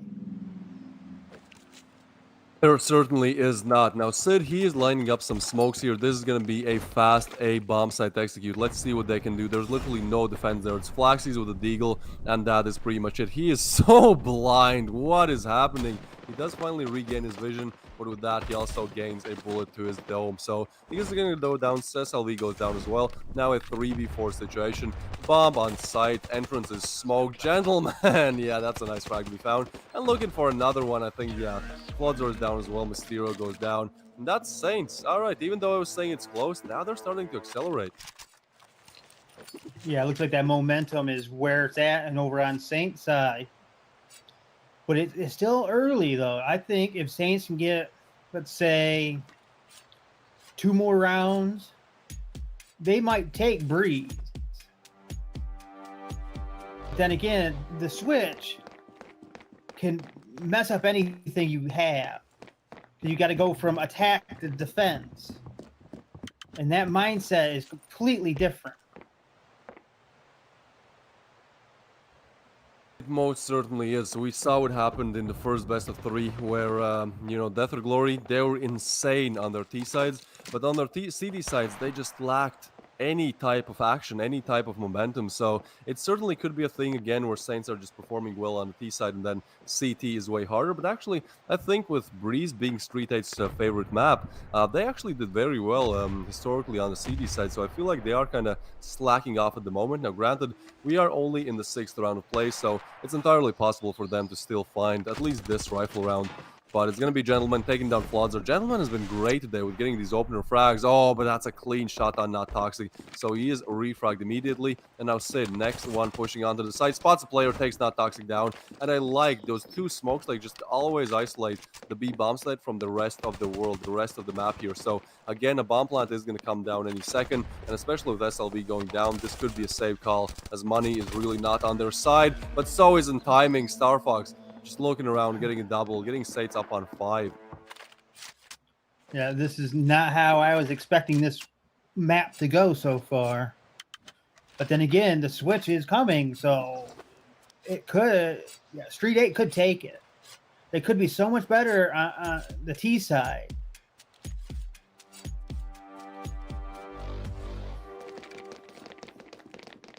They most certainly could. I mean, again, that's not exactly something you want to just solely rely on, right? Like, you do want to get at least 2 rounds at least on the CD side. So even though if T side is your stronger suit, you know, you don't exactly have to play at we lose, we are out type position. But seems like this round will probably not be the one where they do just that, as they only have again a very bad buy, only Beagles and Shoddy, and with SLV already going down, it's just going to be hard to connect anything else. Flaxseed goes down as well. Not Toxic really could do something, but Star Fox with the double, and now it's only Floods are literally no damage done. Now he is going for the backstab here, so perhaps, you know, getting a backstab kill, catching one player off guard, but Gentleman just so aware today, looking in all the right directions, so Floodser's position now is known as well. And at this point, sure, you can save the 5-7, but you kind of have the cash, so I would expect him to at least try to get some of these rifles out of the hands of these players. Yeah. But either way, like, he doesn't really have a choice as he's getting pushed up. Yeah, I'm a little curious if Reason is going to push up or not. He knows he's there. Floodor is say, he don't got a crosshair on him, but they all know where he is. Like most Sid certainly there. so. I guess this is one of the good parts about the bomb going off already. You already know how much cash you have afterwards. Even if you go down like after the fact. Nice little bit of added info there. But that info needs to turn into a round win, and seems like they do understand it. So a tactical pause is underway. Both players discussing what they could do, both teams discussing what they could do better. As well, they definitely do need to get this one, because otherwise, again, you know, even if they're better on the T side, they would love to have at least some rounds found on the CD side of things. Yeah. The level of gameplay we've seen, this tactical pause, is probably the best option you could take at this moment. For either team, you either keep the mindset of we're going to take this, or you can get to the mindset of we can still win. We're not out. We're here for a reason.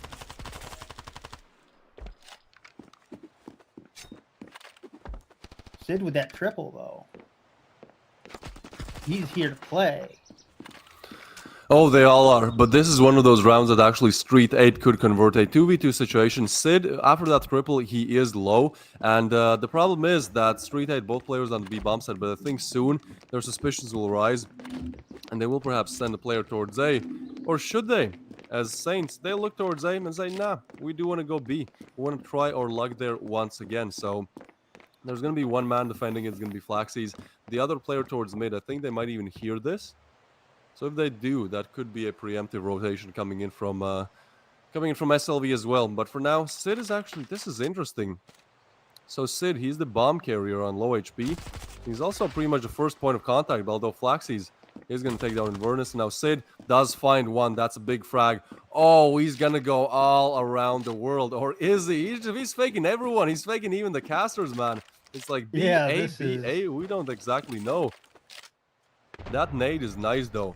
It does deal some damage on SLV. Both of them are low. Sid a little bit lower. But I think at this point, he just has to commit to B, right? Like, there's not exactly the most time to go A. But the problem is SLV is right there. He's expecting, he's waiting that push. And I think Sid is kind of expecting a backstab. That doesn't happen. But yeah, waiting for that backstab has established SLV to be able to establish control on this bomb site. So he's checking both directions, and I think Sid, yeah, he'll just start planting and go down. That's a good play from SLV. Just sticking to one bomb site, not remaining in mid in 1v1 situation. You know, picking a bomb site and being able to work on a retake if needed. Good play from SLV, and that's STREETEIGHTH finding their second on the board. Yeah, planting that bomb was probably the best option at the time for the main purpose of the money it would give. Even if you can't actually take out the last player, it was probably the best option. Try for the extra money. But still, that Sid with that triple kill, though.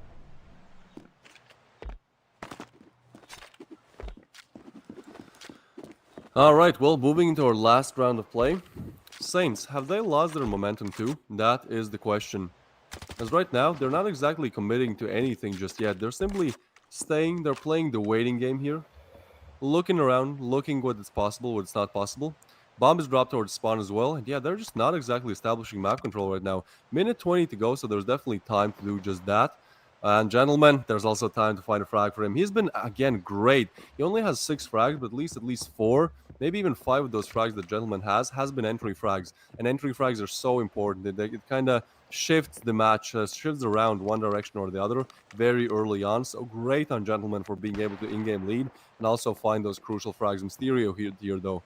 He's working around different angles, but Inverness spotted him, and Reason took him down. Now, 3 more players, SLV, Floodzar, and Not Toxic, all on the bomb side, so it's still going to be hard. Starfox makes it a little bit easier. SLV trying to shoot through the smoke, but it's going to be a Reason with another, and there's just no answer for this coming in from STREETEIGHTH. Only Not Toxic left alive. He's getting mollied, flashed, naded, pushed through the molly, and eliminated. Reason gets another frag, and Revile find themselves, sorry, my bad, Saints find themselves on 7 here.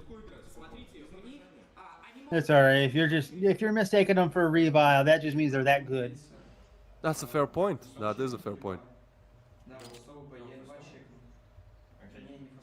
I really do wish I could speak some Russian so I can understand what they're saying.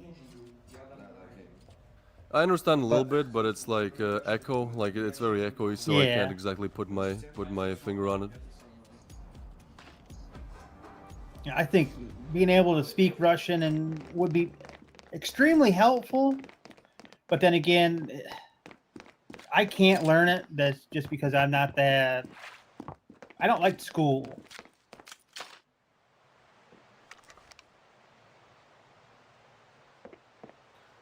Well, SLV. Curious what the plan here is. I think just wait it out maybe, and then go for the attack, but those nades are going to deal a lot of damage. Oh, and Sid finds one. He's looking for the second, gets some good damage in as well. SLV and Flaxy solo have to do so much. Reason, he gets a nice triple there, and Reason trying to go for a knife as well. It's going to be Inverness. Reason almost had that knife. That's taken away from him, but yeah, that was a nice one. Reason is just so deadly on these pistols on the B bomb side of Breeze. We saw yesterday as well. I mean, he literally opened up the major on the first round with a quad kill with the pistol on the same bomb site. So yeah, he's really doing wonders there, and he is getting Saints up to 8 here. So again, you know, this major really has been a major of comebacks, but so far it does seem like Saints are just one step closer to winning this pretty easily. Yeah, this has been insane so far. Breeze. I was expecting more, before the switch, more even, not an 8-2 right now. But then again, Sid here has been playing absolutely insane with that triple. Reason has one more kill than him. Yeah, one more frag. But the level of gameplay we've seen from everybody is just perfect.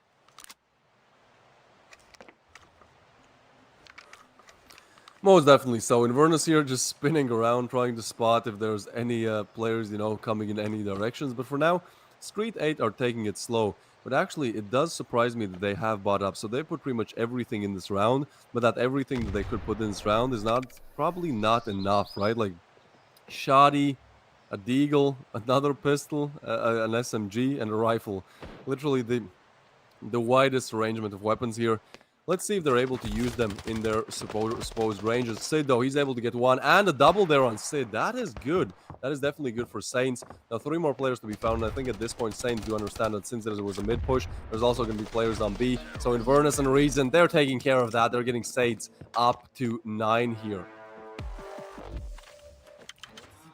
Yeah, the fear is real.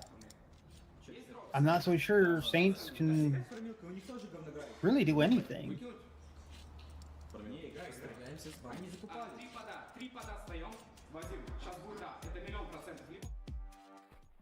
Reason here again, that triple with the pistol, so smooth, so well executed. I think that headshot on Not Toxic was probably well bang, and then yeah, somebody steals his knife kill. I don't think he's too sad about it. Took it. Yeah, I mean ultimately they win the round, and that's all that matters for them. But well, now they need to find one more, and Street 8, they're making it a bit harder as they eliminate one player out of the picture. Now it's going to be Sid, next point of contact, looking around, seeing what he can do, but the bomb is going to be planted, so 4v5 retake unfolding. There's not really any smokes, there's not any util. That boost does come in, Flaxies does find another, but Inverness still able to support his team, at least from the sidelines, and that's going to be Sid eliminating another. 8 HP on him, low Star Fox as well. Floods are finding another, and that's Star Fox in a 1v3, and Street 8, they do get themselves another round, another chance at a comeback perhaps, but it's going to be a long one at that. Yeah, I don't know if Street 8 actually has it in them, but then again, just the first game of this turn, the first game of today's matches, we've seen that 10-0 comeback.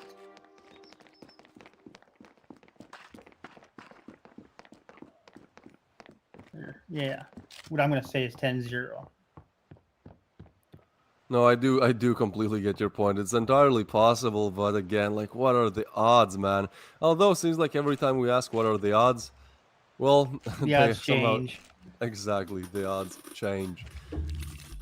So, another chance for Street 8 to take this round. Their cash is also looking quite good. I expected them to have less cash by losing that last round, but they're looking solid. Even if they lose this one, they can rebuy. Maybe Not Toxic needs to buy an SMG or a less powerful rifle, but at the end of the day, like, they are balling in terms of the money department. So, yeah, Saints, they have to find a way here. Very interesting buy. Again, they're throwing not a lot, but also not a little. Like this, it's weird, right? Like 2 rifles, but at the same time 1 USP and 2 5.7s. All right, we'll see how it goes. We will see how it goes. And for now, Star Fox, well, he's going a bit too aggressive there, spotting a player, trying to peek. Oh yeah, he's gonna push up, and Mysterio, easy frag for him, just teaming up on that single one being Star Fox. Now, gentlemen, next point of contact, next man in the line, he's gonna peek, get a frag, and get away. That's a great frag to be found. He's so aggressive, gets a double there, and gets away again. Gentlemen, he's showing up so big in today's game, getting entry frags, and then on the CT side, getting those impact frags. 3v3 now, entirely possible to do. Inverness finds one with a rifle as well, and Reason for a double. Saints win an unwinnable round off of that double coming in from Gentlemen. That's going to be them taking this home after the first game. Yeah, that was insane. That was unexpected in my mind. Especially that last round. Yeah, that last round. The double kill from Reason at the end there. Just insane. Yeah, I mean, the fact Don't break the glasses. Do not break the glasses. He needs them. If the glasses are broken, I do believe we'll have another 30-minute tech pause, and we don't want to have that. You know, we don't want to have him running to to the closest shop to you know, actually get some new glasses. So for now, the glasses remain intact, and so do Saints' chances of making it to the semis. On the other side of things, yeah, we can see that frustration after the first game kind of setting in. Street 8, like, looking a little bit worried. Obviously, their mapping is coming. And oh, yeah, this is the problem. This is their mapping, right? Like, Breeze was their mapping. And now we're moving on to Sakura, a map where Saints have one of the best overall win rates for any team, for any map. 81% win rate on that map. Sakura going 17-4, only really losing recently Sakura yesterday to Noobs, but at the same time, like, what are the chances they lose twice on a map where they had twice in a row, where they have 2 times in a row, where they have a win rate of 81%. So yeah, kind of all odds against Street 8 right now. Yeah, I'm a firm believer of, I absolutely love Sakura for the 2 concepts. I love it visually, and everything can be shot through. These paper maps I absolutely love, no matter what game I'm in. Yeah, most definitely. But again, with us going into Sakura now, like, Street 8, they have to pull a crazy one. They have to pull a Noobs. They have to pull a Revile, as that's what's needed at this point. 2 consecutive games to remain in the playoffs, to knock out Saints in what would be a unforgivable way to go out, right? Like, losing to a comeback against Noobs and then losing 2 maps now against Street 8. I feel like Saints are a bit more established of a team. They know they're doing a bit more to let that happen. So again, literally all odds are in the favor of Saints. They just have to materialize it. They just have to show that those odds are in fact accurate. Yeah, to prove the stats are accurate is probably extremely vital to some players. But for us as casters, we rely on those stats, even though we know they're not exactly accurate for what's going to happen.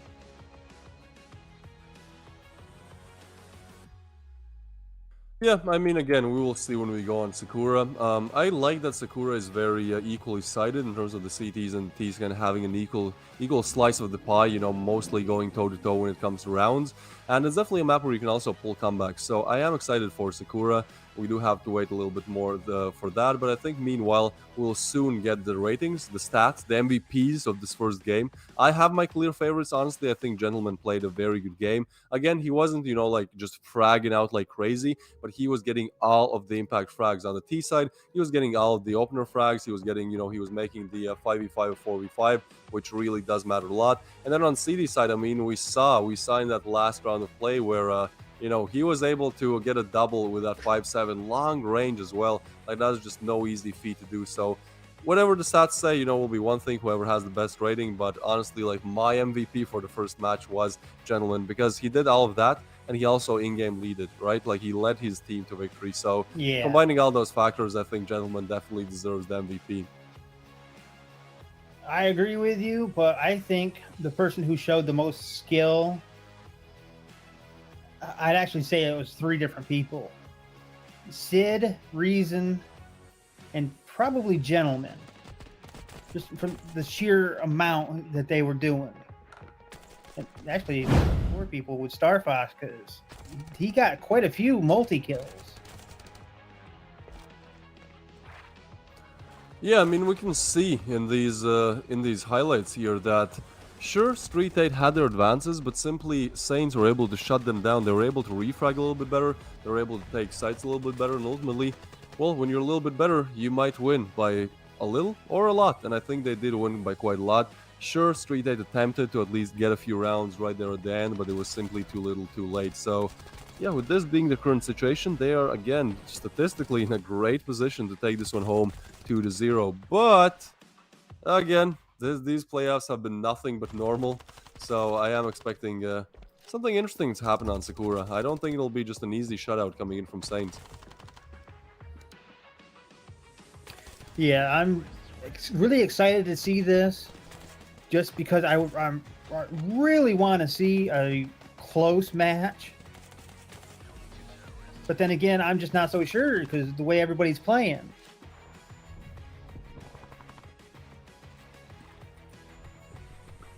Look at that, Gentleman gets that one, and the second, just like instant headshot, and then finishes it off as well. And by that point, it's going to be Inverness, another player on the side, with rifles, making it easy for them to actually take it home. So, yeah, great plays overall coming in from Saints. And there you go, we have the MVP. It's going to be Reason. He has the biggest rating, he has 5.67 KD. That's absolutely not nasty. This man died 3 times in the whole match. Hard to do. In 13 rounds, dying 3 times, definitely hard to do. On the other side of things, we have SLV, and yeah, just individually, just not there. I mean, 6 kills to his name, 0.61 rating. Like, this is the best player on the side of Street 8 for the first game, right? Like, so if they want to win on Sakura, they have to show up huge in terms of individual performance, but also they have to get that team play on lock a bit more, because even though Street 8 are a team that I do praise for their team abilities and their chemistry, it kind of fell a bit short on the first map of Breeze here. Yeah, this is not looking good for, well, in a way, either team. Just for the concept of the morale you go into these matches, the morale you have after the win, just even these spreads you see.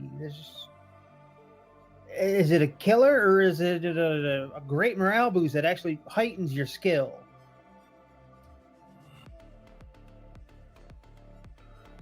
Yeah, that is quite an interesting question. I think it definitely depends, right? Like, some players just overall overall always do very well. For example, someone I'd highlight is Lunax.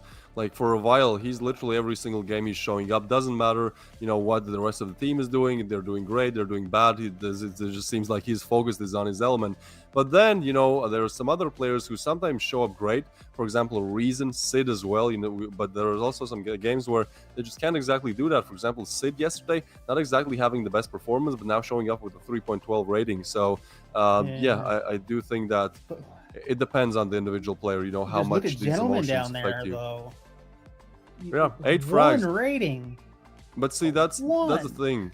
That's the thing, right? Like, it's these stats don't mean much, because again, I see Gentleman as the MVP of the first game. You know, being able to in-game lead, being able to get all the crucial impact frags. But yeah, those stats, I mean, there are players who are just very good at getting frags, and there's also a lot of players who maybe don't get them as much, but are great at leading the team, are great at refragging, great at working, you know, kind of sacrificing yourself for the greater good of the team. And I think that's definitely a role that yeah, I definitely think that that's a role that Gentleman has taken recently.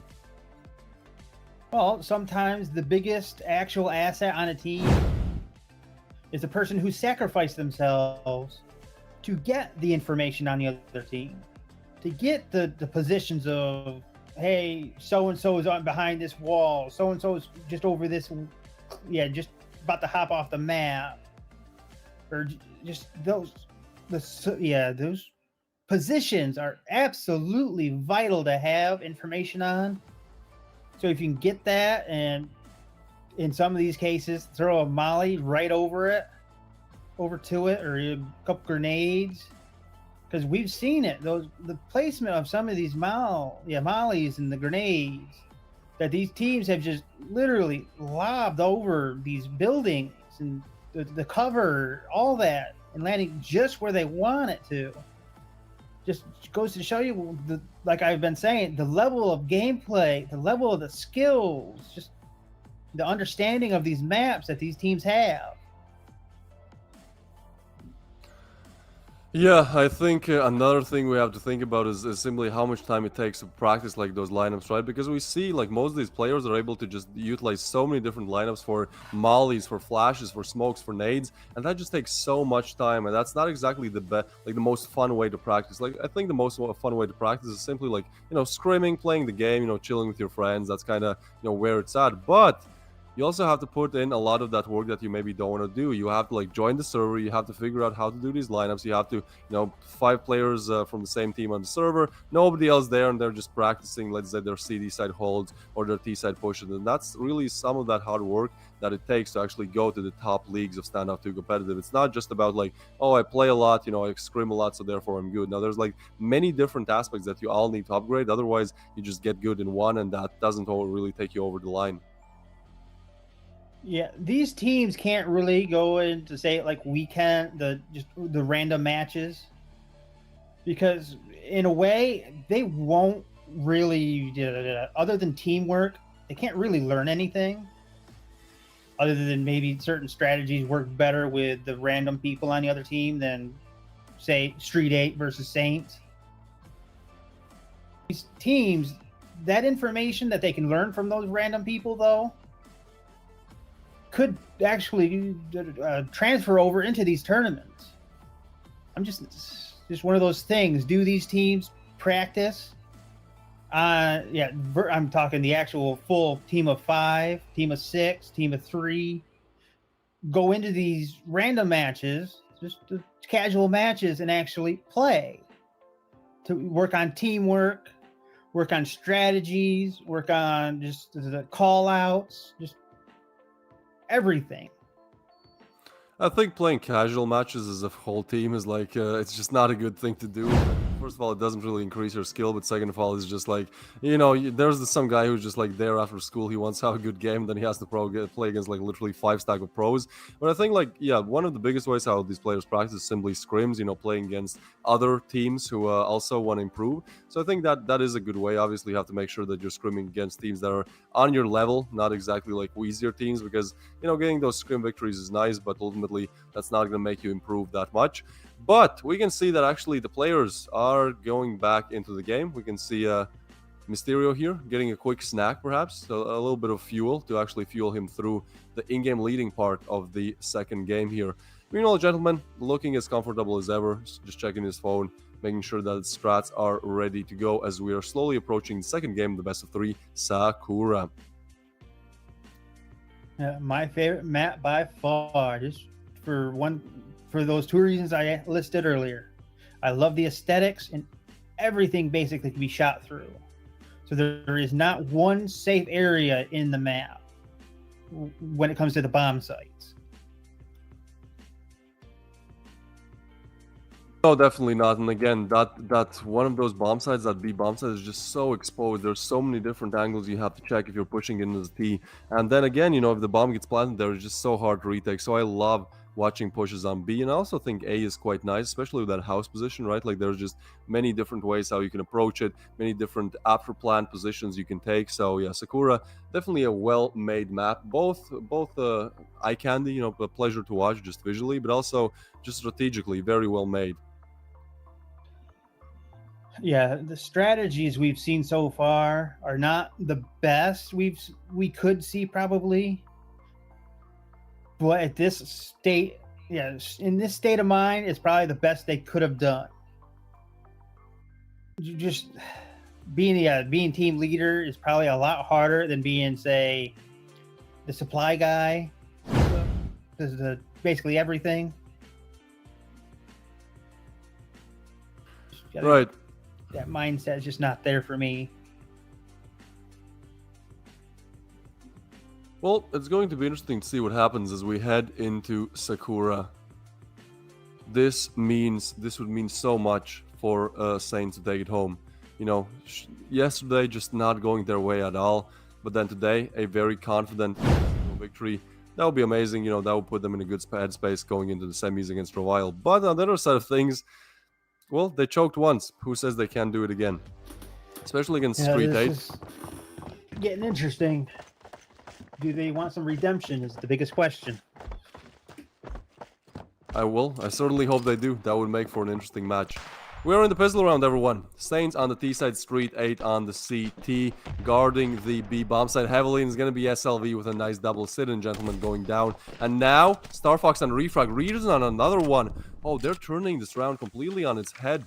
Still, they need to plant the bomb. Players are close, and Mysterious position is not going to be found out until it's too late. So he gets a frag on Reason as well. And now 2 players remain alive. Star Fox and Inverness, with SLV in a prime position to take down one, and Flaxies with another. That's going to be STREETEIGHTH playing their first round again.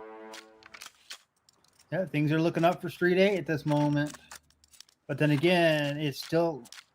That pistol round is absolutely vital for your economy. But you never know. It could mean nothing.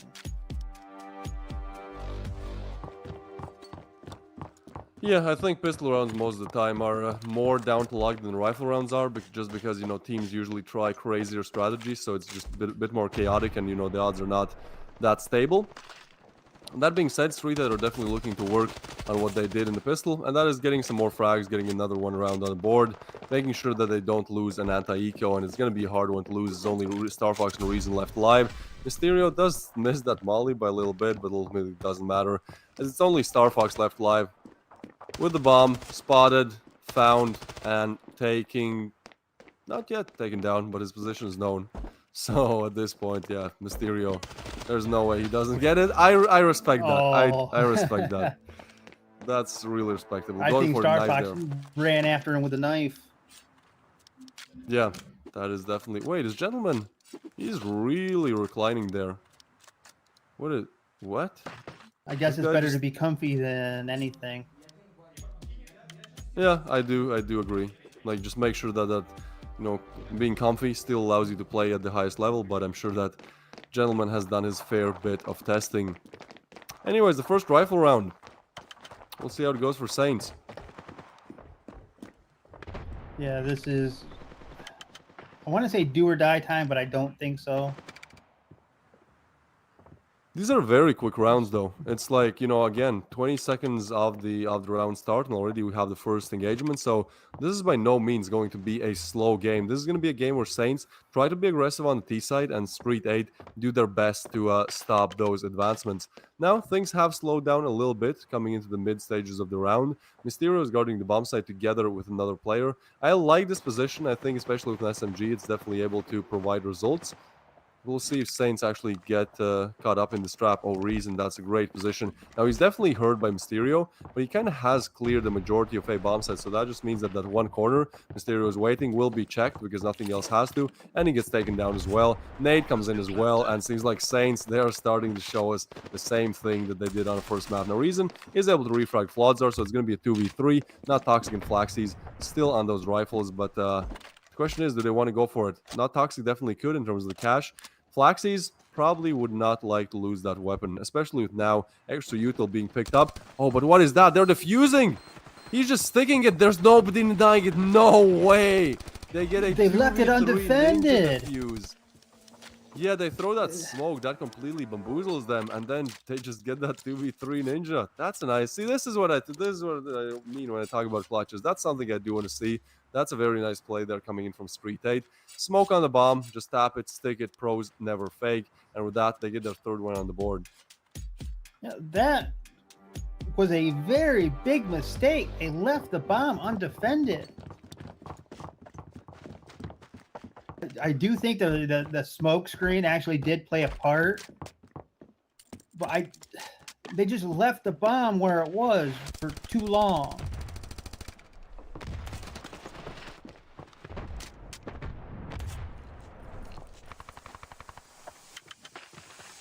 Lots of action going on, though, that's for sure.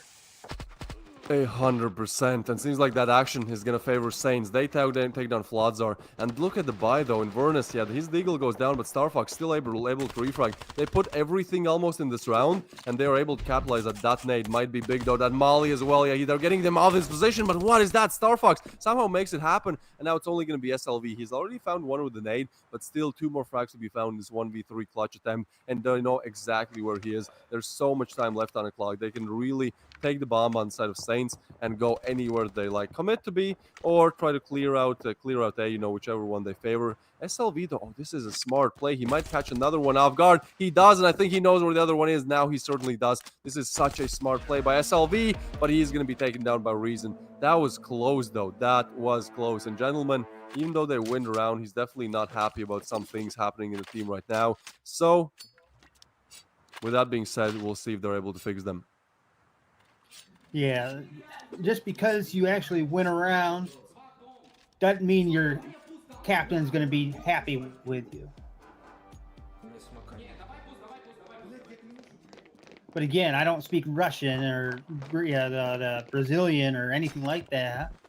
So I don't know exactly if it's happy yelling, sad yelling, angry yelling. A lot of curse words flying around, something like that. Yeah, I mean, I think Gentleman is experienced enough to, you know, not bring those negative emotions in the picture, you know, not try to swear and curse at his players. Probably not the best approach if you want to, you know, have that team chemistry still remain Yeah, boost the intact. morale instead of torpedo it. Yeah, well, it's perfectly said. So, for now, I think Saints are just kind of struggling a little bit, but again, this is only the 5th round, so even though they lost 3 in a row and that ninja defuse definitely did not make them happy, I think there's still plenty of time for them to find themselves back into this game. And again, they have 81% win rate on Sakura. And gentlemen, he does burn Floodzor down to death. SLV though, he has been definitely key player for Street 8 as he gets another frag on Star Fox. Now Sid, he is close and he gets taken down by Mysterio's shotgun. Ooh, this is not the best situation. That's another frag found. Reason goes down as well. Saints are trying to attempt this push on the bomb side, but two of their players get lost to a player that just shoots them in the back.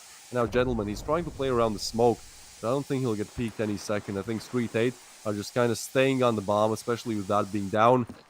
You know, they know that Saints need to take it first, but in Vernus, though, he's able to take one player off the bomb and still push a little bit more, but it's going to be Mysterio coming off from an off angle, and now only Gentleman left alive. He's been good today, but 20 seconds on the clock, 1v2 situation. I think at this point he could just opt for the save. Oh, he does pick up the rifle. I think he might just go for this. This would be a huge frag, huge play to be found. Oh, that smoke might be big. Throws the smoke perfectly. Is he able to take the bomb? Yes, takes some damage along with it as well. 8 seconds on the clock. He needs to plant it now, and they know it. They're pushing through. He gets a frag. There's only 3 seconds. Is there enough time to plant it? I don't think so. There is. He does get the bomb plant. Last second, he knows where the last player is. Reloading, switching out the weapon, but ultimately it's gonna be Mysterio to take him down.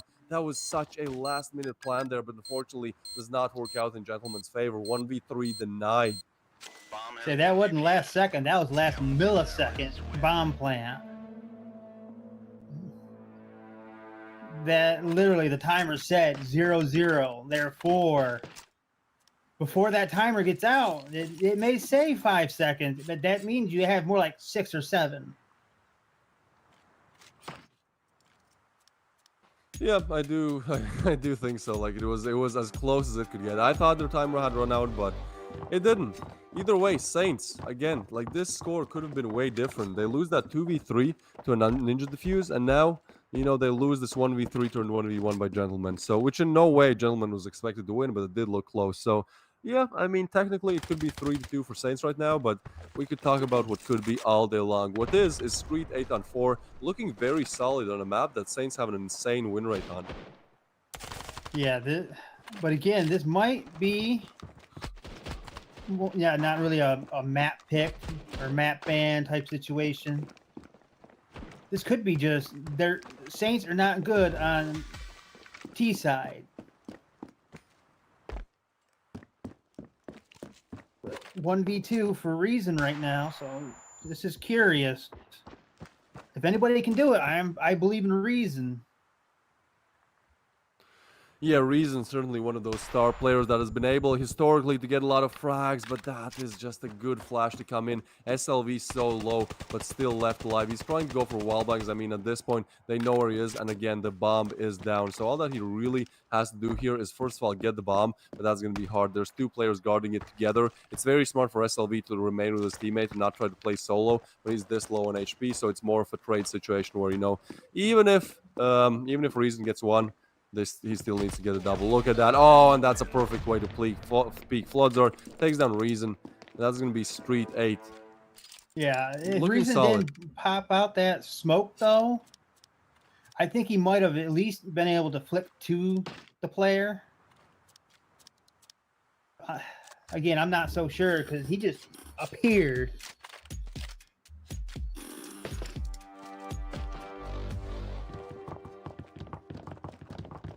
All right, well, Street Street 8. Their CD side is looking completely different like it did on Breeze. On Breeze, it seemed like they were just not able to find much to do much when it comes to defending bomb sites. But right now, they're just accelerating at it. Flodzor, not toxic, getting reason as well. Now there does come a refrag and another one from Star Fox. Great opener for Saints. They need to convert this round. 2v4 situation. SLV and Flodzor remain alive, and they are going to go for it. I mean, the cash is actually not there for them. Just because they've won 5 doesn't mean the cash is going to be there, because all of those rounds are close, and all players on the side of Street 8 have to keep rebuying their weapons. So with Flodzor losing, he doesn't want to lose this rifle, because if it does, it's very possible that Street 8 actually have to go eco. So yeah, this just shows that, you know, even if you lose the rounds, it's good to still keep it competitive and try to take as many weapons out of the hands of the opposition as you can, because that will ultimately help he's you going once for you the start ninja. winning. Not again. Yeah, this time it's gonna be the fuse. It's gonna be refused. Again, I respect the effort, but I mean, that one is just too bold to come through. Yeah, that was just too bold of an action, but it surprised me that it was an action, though. I was not expecting him to wait for the last second when the actual defending, well, I'm just going to call him the defending team, decides to retreat away from the actual bomb site so they don't die to the bomb.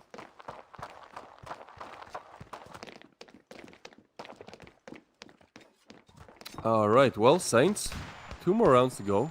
I mean, they could definitely make this work better for them than it did before. Oh, and this is big. Mysterio and Floods are going down. Yeah, this is just going to be a shut-off.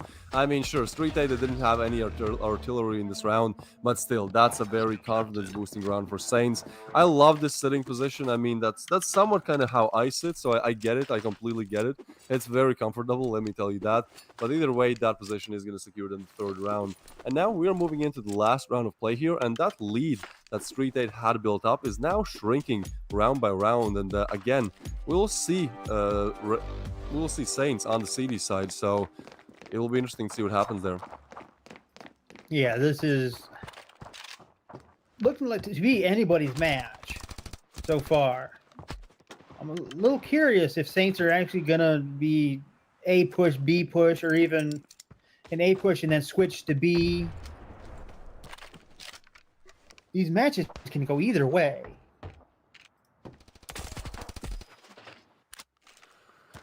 Gentlemen, SLV is down, but his teammates, 2 of his teammates are also down. 3v4 situation. That bomb is dropped, but I don't think Street 8 are aware of it. So, yeah, for now, they're just going to keep defending the B bomb side. Ooh, and that's a nice wallbang him coming in on Inverness. And Star Fox is able to refrag, but Flaxies, he's aware and he gets a frag on Star Fox. A refrag that is now, gentlemen. Again, left in a 1v3. Last time he made it close. This time, he's starting to make it close again. As Floodzor goes down, Flaxies and Mysterio remain alive. But actually, that's a smart play by Flaxies to kind of investigate and see that, perhaps if I kill the player there, perhaps the bomb is there as well. And with that bomb being found, it's going to be pretty hard for Gentleman to find any entrance in this round. These angles that Flaxies is holding are so tight, are so heavy, and he's just going to catch him off guard, take down Gentleman, and take Street 8 to 6 rounds as we head into the half. Yeah, these players need to have 360 vision, and they're just not having it as good as they probably could.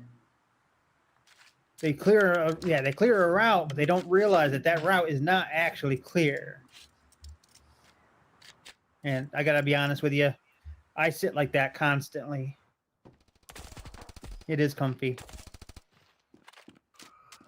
Well, what is not exactly comfy is Saints losing many rounds here on their own map pick, and on a map where they have, again, an 82% win rate, and on which they got, well, destroyed in that comeback yesterday by Noobs. It seems like Sakura, even though it might have worked out well for them in the past, right now it's not working out to their best abilities. But what could change that is that they were perhaps able to get this pistol. That would definitely set them in a position where, you know, it doesn't take too much to make the comeback. So it's going to be some shots there exchanged, some damage taken as well, and a bomb site under attack. 4 players of Saints on it, and it's going to be Star Fox opening up the shooting duel. Gentleman with another one, not toxic on refrag, and SLV has made its way to the side, so potentially, yeah, he could catch some players off guard here. He's very aggressive on that position. They have to be aware that somebody could be there. I think he might as well spot this player. He does, but he gets taken down. Sid, 3 players there. Reason getting another, and only not toxic now alive. 1 HP to his name, but oh, look at this. He has made his way towards B, but he's caught. He is caught before he's able to even plant the bomb. And yes, Saints. Yeah, that was some nice aiming right there. Most definitely. Saints are starting to feel it again. That morale boost that you just get from winning a pistol round must, especially after the switch, has to be absolutely a vital to keep the morale up. Yeah, most certainly. And I mean, it definitely helps when those numbers are helping you as well to boost that morale. Now, Saints, they have bought up. Street 8 have not. This is a must-win round for them. I mean, I just don't see any way how they would lose this, right? Street 8, they're not exactly committing to anything. I'm kind of surprised they're like not all five rushing together as a single unit, as a tank. You know, sure that one pistol might not do a lot, but when you have five of them, definitely capable of at least taking down a few players. That nade is going to deal a lot of damage, though. Oh, and Star Fox is able to get one spot, the second one as well, and it's going to be his teammate to eliminate Flaxies. And Sid gets another ESO Saints. A very solid, very comfortable anti-eco round. Doesn't really make any problems for them.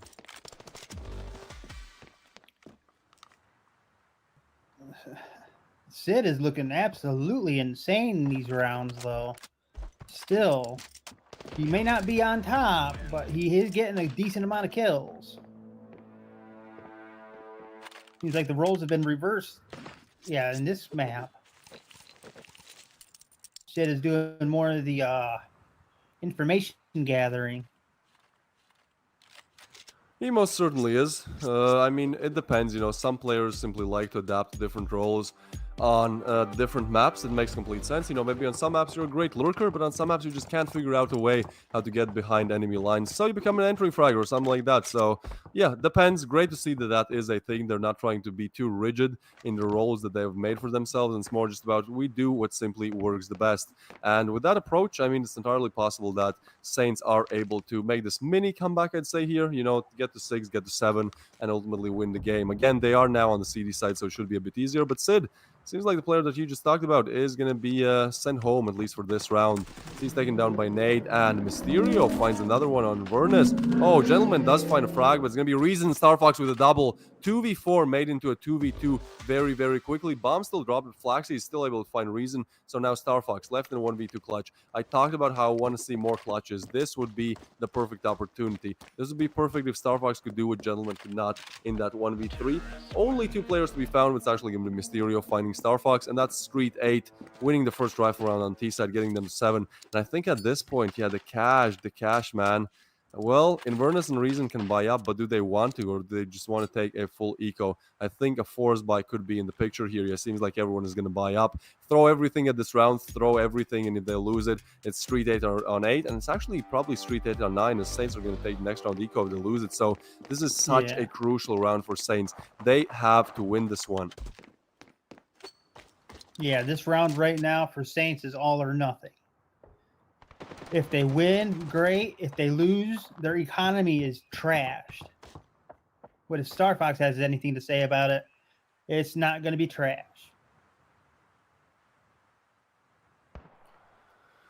Yeah, seems like Saints, they found their opener frag. SLV again, I like this positioning. Last time with a pistol, he was able to catch players off guard, but unfortunately not able to get a kill, but still I think it's a very good position. But unfortunately, the rest of his team is falling, so now it's only going to be SLV and Mysterio. The bomb is getting picked up. SLV is, I think, silently making his way down here. So yeah, if somebody comes to check here, I think he's in a very good off-angle position to actually get the frag. Or is he? Yes, certainly so, especially with Star Fox being low. Actually, their bomb site's opened up now. Ooh, this is interesting. If the bomb can make its way towards Gentleman here, which it does, this is going to be a plan. 2v5 turned into a 2v3. Saints, not like this again. This is insane. Going for the wall bang. Trying to spot some players. Now, rotations are definitely going to come in. There's no way Saints are not going for this.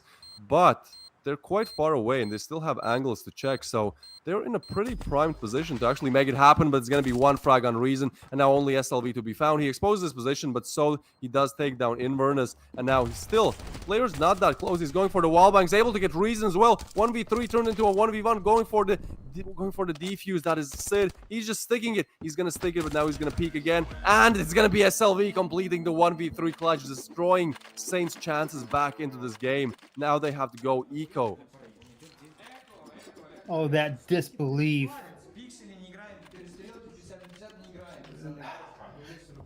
The disbelief of, oh my god, he just pulled that off.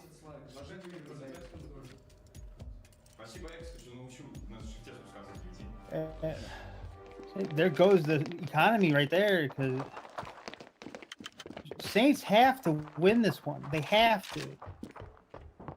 Well, have to win the next one, I should say. If they want even a remote chance of actually having a decent comeback. Yeah, I mean, at this point, it's on a very thin line. Oh, Star Fox, again, he's able to get a deagle frag. We see so many of these deagle frags, both yesterday and today. Those pistols really shred. And Gentleman now able to pick up a weapon and spot another player. Can he get the headshot? He can! Oh, this would be not a round you want to lose if you're Street 8 Mysterio, though. He's making sure that won't happen. But Gentleman, he's so aware there could be backstabs coming in. Oh, but they actually have retrieve the bomb. I think Gentleman might actually like spotted the bomb, so he's like kind of expecting there to be somebody, but still he's staying very aggressive here, and I don't think they're gonna expect him on the side here, especially with the smoke. Yeah, Flaxy is just gonna get caught or off guard or not. What is that? Gentleman gets eliminated. Yeah, the flick is absolutely out of this world. And so even though it looked like a promising round for Saints, now it certainly does not look so anymore. And Vernus and Sid, the only two left alive with Deagles to their names. This is going to take a lot of skill to make it work. Yeah, a little curious if Invernus and Sid has this in them to take on 3 rifles.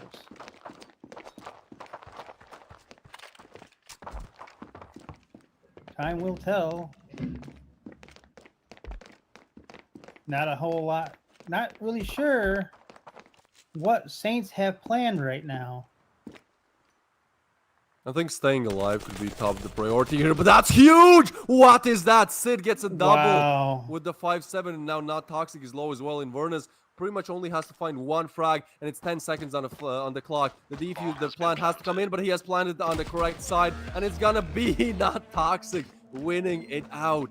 That was such a huge play, but they're not able to take it over the line, and now it's going to be match point. Now it's going to be whatever they can do. They have to do it well, and they have to do it 5 times in a row. They are entering the no mistakes zone. Yeah, this is no longer a lose focus moment. You have to stay focused. No more smile at the camera. No more thumbs up. No more pretty much anything for Saints if they want to take Sakura here.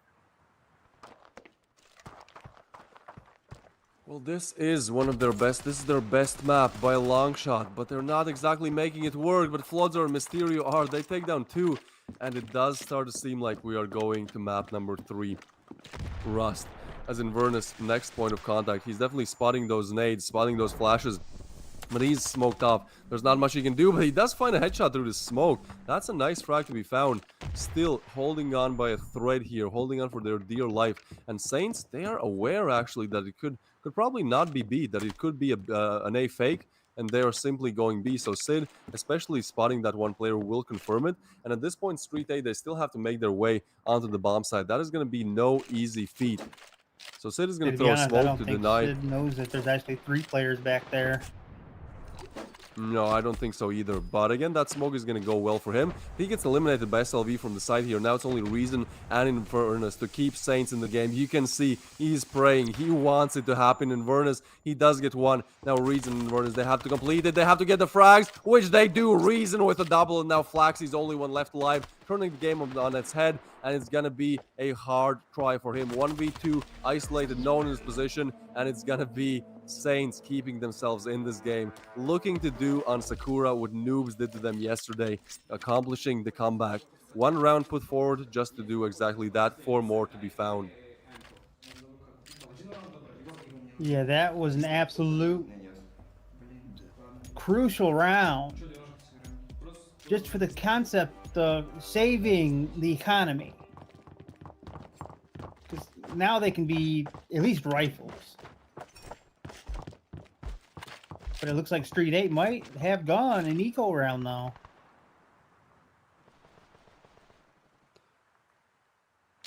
Yeah, I think it's a good decision. Like they have chances to close this one out, so they don't exactly just force and attack every single round as they have to do it right there, right now.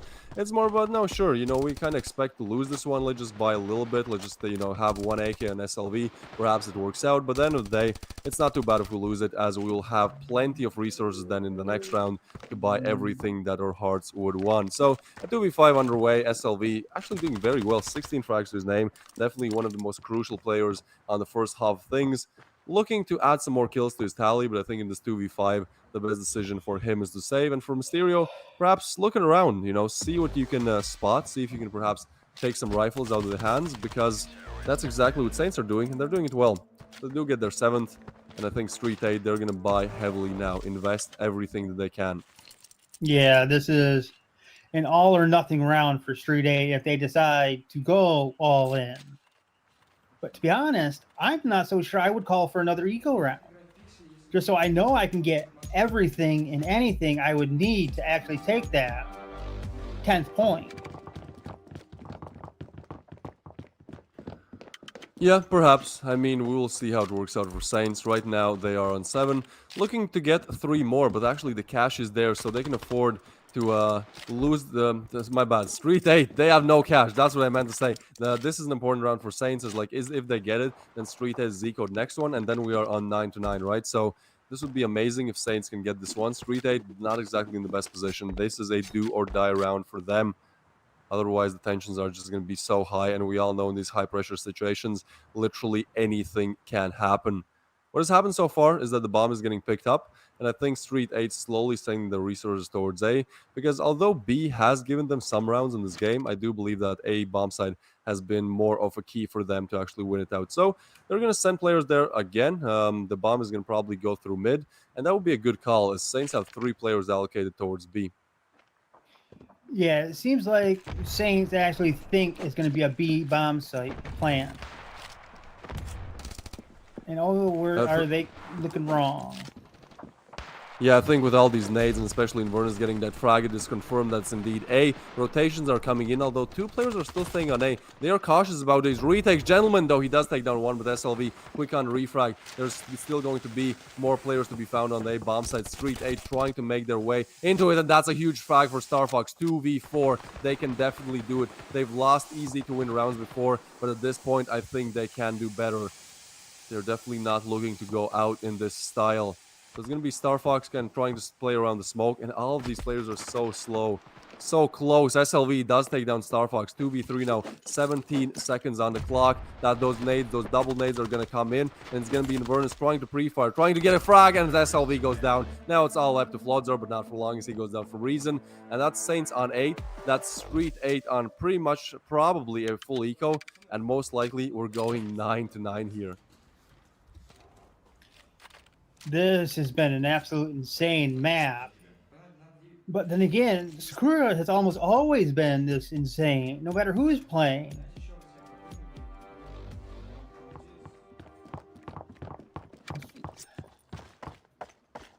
I suspect at least 1 kill on Street 8 side, but then again, I'm not 100% sure.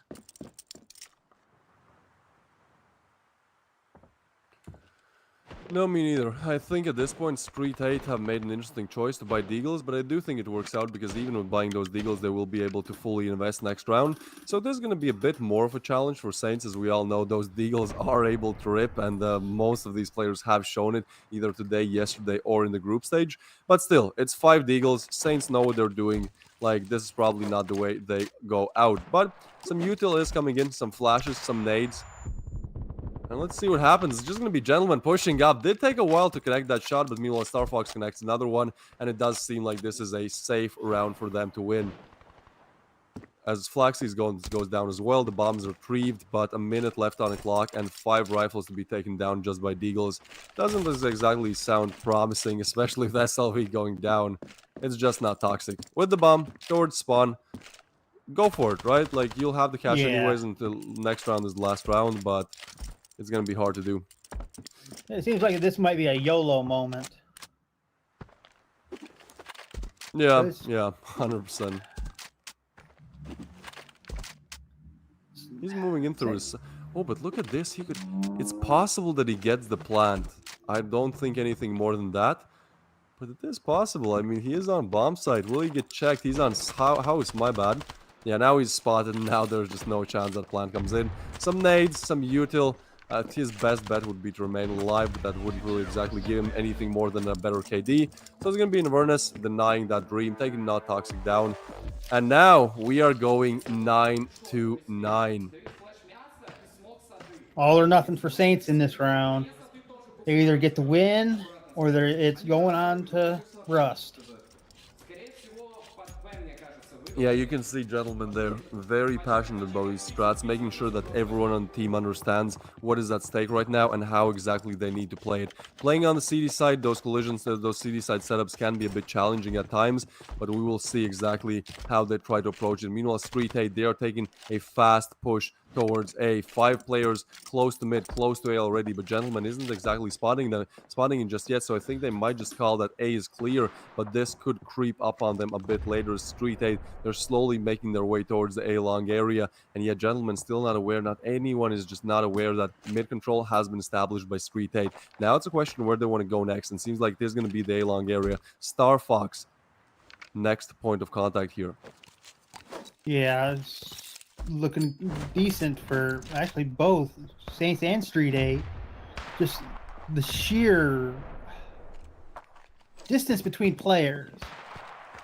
Nades exchange, and that distance is getting smaller. Gentlemen, he might get full flash, but he gets the first frag. He is flashed, but he doesn't care. And Star Fox with another Saints are making the comeback happen, although Not Toxic putting a spanner in the works of that. Star Fox goes down. 3v4 situation, Mysterio low, trying to attack Day bomb site. Molly comes in as well. Gentlemen, 2 different angles to watch. A lot on his hands as 2 players have made it onto the bomb site. But Saints are not overcommitting just yet. They're holding angles, and that could be one of their winning ways. As the Reason does find one, only 2 more to be found. SLV and Not Toxic. Saints, they lost a 2v5 in this game. They're not looking to lose a 2v4 now. They know where these players are. They're really unable to plant, and this boost might come in as well. So this is huge for Saints. This is perfect. Everything is in the cards right now for them to win it out, and they know it. But actually, Not Toxic taking one down, and now they know where Gentleman is as well. He's gonna peek and not able to find a frag. That was a must-needed frag for him. So Nade's still coming in. Oh, and that smoke is gonna be huge, but Inverness takes down SLV, and now it's all left after Not Toxic. And Saints, they complete the comeback. They knock STREETEIGHTH out of the playoffs, completing Oh, that was the insane. 2-0 victory. It's going to be Saints moving on to the semis against Revile, and you can see on the face of Mysterio, this is not the way he wanted to go out. None of them wanted to go out in this way. And you're 9-5 up, but again, another crazy comeback. They just keep on coming. Yeah. I'm at a loss for a word at that comeback, at that last match. It was just absolutely insane. The tactical, just the plays in general were just insane. 100%. I have no idea what is going on. Like, sure, one thing could be that like some of these players just really want to make it happen. They want to make it on the big stage. For example, Gentleman, he's giving a lecture to the camera exactly how to lead that 5 round comeback. But at the same time, it's like it seems like some of these teams just fall apart when they need that one final push, that one final stretch to just close out the game. They're just not able to do that. So, I mean, it is what it is. The weaker team gets eliminated, and those who can do that will move on to the semis. So, yeah, we'll talk all about it. Don't leave just yet, even though the games have ended for today. We still have a lot to talk about. But what I'm trying to say is the semis are looking stacked as Saints beat out STREETEIGHTH in a very nice fashion there. Yeah, those comebacks, though, actually both games today, both comebacks, especially that 10-0 comeback that we've seen from, what was it, Revile? That was the most insane thing I've ever seen in this Majors tournament. Yeah, I mean, 100%. That's one of the most insane things that I've ever casted, you know. I don't think I've casted a single game, or even seen a single game where one team is up literally match point, like 1 round away from winning, and the other team is on 0, and they make the complete reverse sweep. Like, that is just again, insane. We overuse this word, but it's honestly the best word describing this situation. So, yeah, with that being said, that kind of does conclude our two best of threes of today. I think it was an absolute blast. I think it was just very fun to watch, and interestingly enough, both these comebacks happened for the kind of more propped up team, the more prime team to win to complete 2-0 victory. So not exactly the longest of streams today. We went for like what three hours 40 minutes, maybe 4 hours. Until we end the stream. But yesterday was 6 hours of just back and forth. 3 maps on both best of threes. Today, I'd say a bit more chill in the map count, but way more intense in terms of individual maps and individual games. Just two insane comebacks coming in. Yeah, those comebacks, though, even if the predictions said they could do it, I was not expecting them to do it. Even though I knew they had the actual skills for it, be able to use those skills is another story. And the concept of getting up the 9-0, the 10-0s, the basically depending on what game you're into, how much of a score you need. That match point, I've seen a lot more teams make mistakes on that and lose rounds that they should.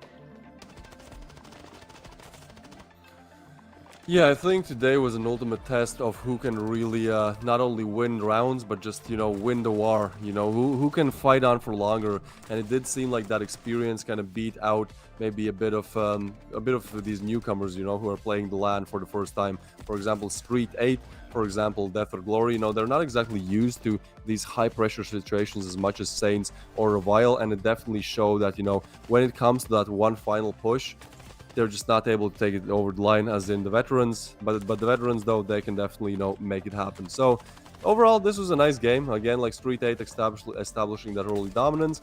Saints somewhat coming back towards like the late stages of the first half. And then again, they try to get a bit closer, but STREETEIGHTH accelerating again, getting themselves on 9. And at this point, when they have 9, we're just looking at it like, okay, so yeah, we're going Rust, right? Right?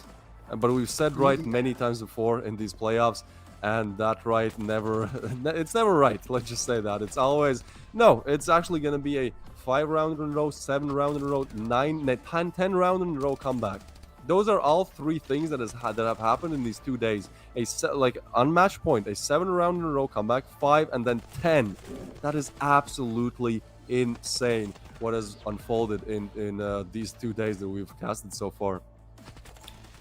Yeah, so far, actually, in this entire tournament, that we've casted, the 2 games today, the 2 matches today were just, the comebacks were just insane.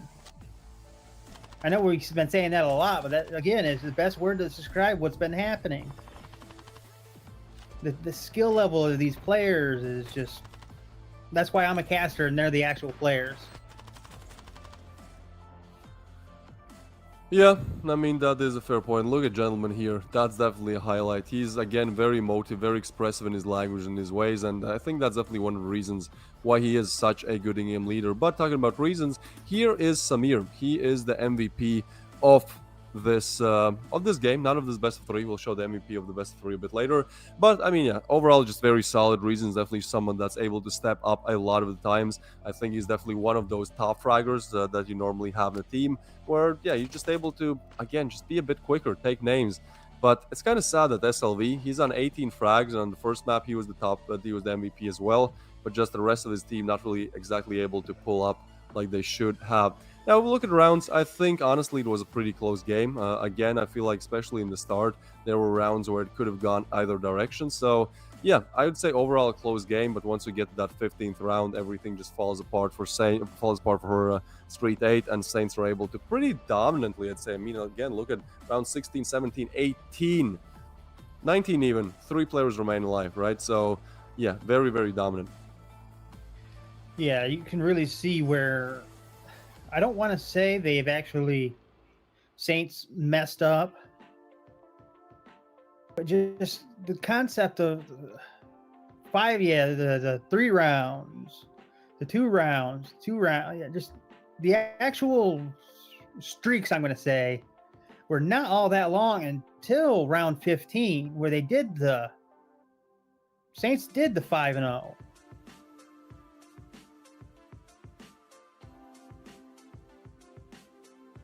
Yeah, I mean, at this point, I think Saints are showing us why they are one of those teams that's considered to make it to the playoffs, right? Like the way how they play today, great. If we look at the scoreboard, I'd say pretty equal all across the board. Maybe someone I'd like to highlight is Sid. He's a very chaotic player in terms of some games he's really good. We saw on the first map he was doing very, very well. On this one, a bit more of a humble rating, 0.93, but still, you know, doing his work, letting his teammates take heavy lifting. On the other side of things, again, a close game, but perhaps if Flodzar got 3 more kills, well, in that last round, there needed to be 3 more eliminations. So this just shows how close the game was. And overall, I think, yeah, SLV showed up big time. Mysterio also able to lead, especially after winning that first map, after losing that first map. Like, you need a good in-game leader to be able to bring you to, well, 9 rounds here on the second one, which was, again, Saints map pick. So, yeah, interesting. And seems like Reason, he is going to be the MVP of this whole best of 3. Or, you know, 2 maps that we saw. 32 kills to his name. That's 16 frags a map. That is pretty good. That's definitely good. 2.67 rating. 2.67 KD. 2.35 rating. So, I think, yeah, just like performance-wise, he was definitely the MVP. Like, just raw individual aim, individual skill, individual prowess. Reason was definitely there to shine. Again, great performance on both maps. There was a reason why Reason was the MVP. Just the amount of skill, you have to have on this stage. And the mindset of being in a LAN for however long just wasn't there. Just some of these teams don't really have the mindset, don't have the morale, don't have a lot of things for just being in a LAN setting. Yeah, and I ultimately do think that is kind of what made or broke these teams. The fact that STREETEIGHTH and Death or Glory didn't exactly have that much experience, just, you know, and when it mattered the most, they crumbled under the pressure. So let's look at the semis, though. This is what's going to happen tomorrow. Noobs versus Horizon, and then also RevialGG versus Saints. And a match for the 3rd and 4th spot as well, since they do need to know how to divide that cash. This is going to be interesting. Noobs versus probably right now the most expected team to win this tourney, Horizon. Then on the other side of things, Revile versus Saints, 2 giants, 2 legends. And it's entirely possible that we saw how close that game was yesterday, Horizon versus Revile, right? Well, that could definitely happen again. If both Horizon and Revile win this one, they both go to the finals, or if they both lose, they both go to the lower bracket. So this is going to be very interesting to see. Again, Noobs, it's a team that, you know, Horizon, Revile, Saints, when the playoffs started, yeah, these 3 teams, you expect to see them in the semis. Noobs, certainly not so. So the fact that Noobs have made it so far is just absolutely amazing.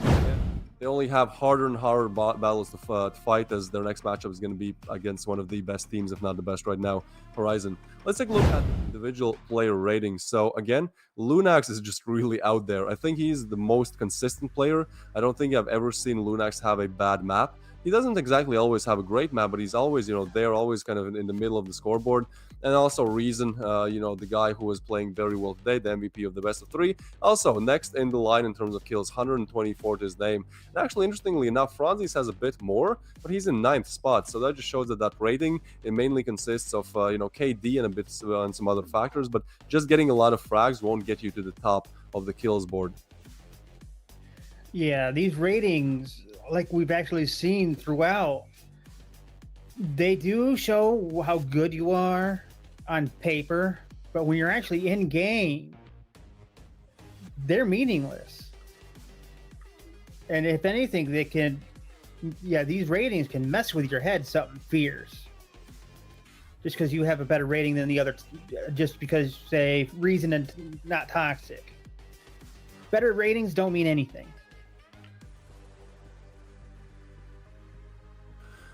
No, certainly not. Anyways, we have the times for tomorrow's games. So we start at 3 p.m. Moscow time. an hour earlier this time. It's going to be Noobs versus Horizon. Then, 2 hours later at 5, we're going to see Revile versus Saints. And then, as our final best of 3, we'll see the matchup for the third and fourth spot.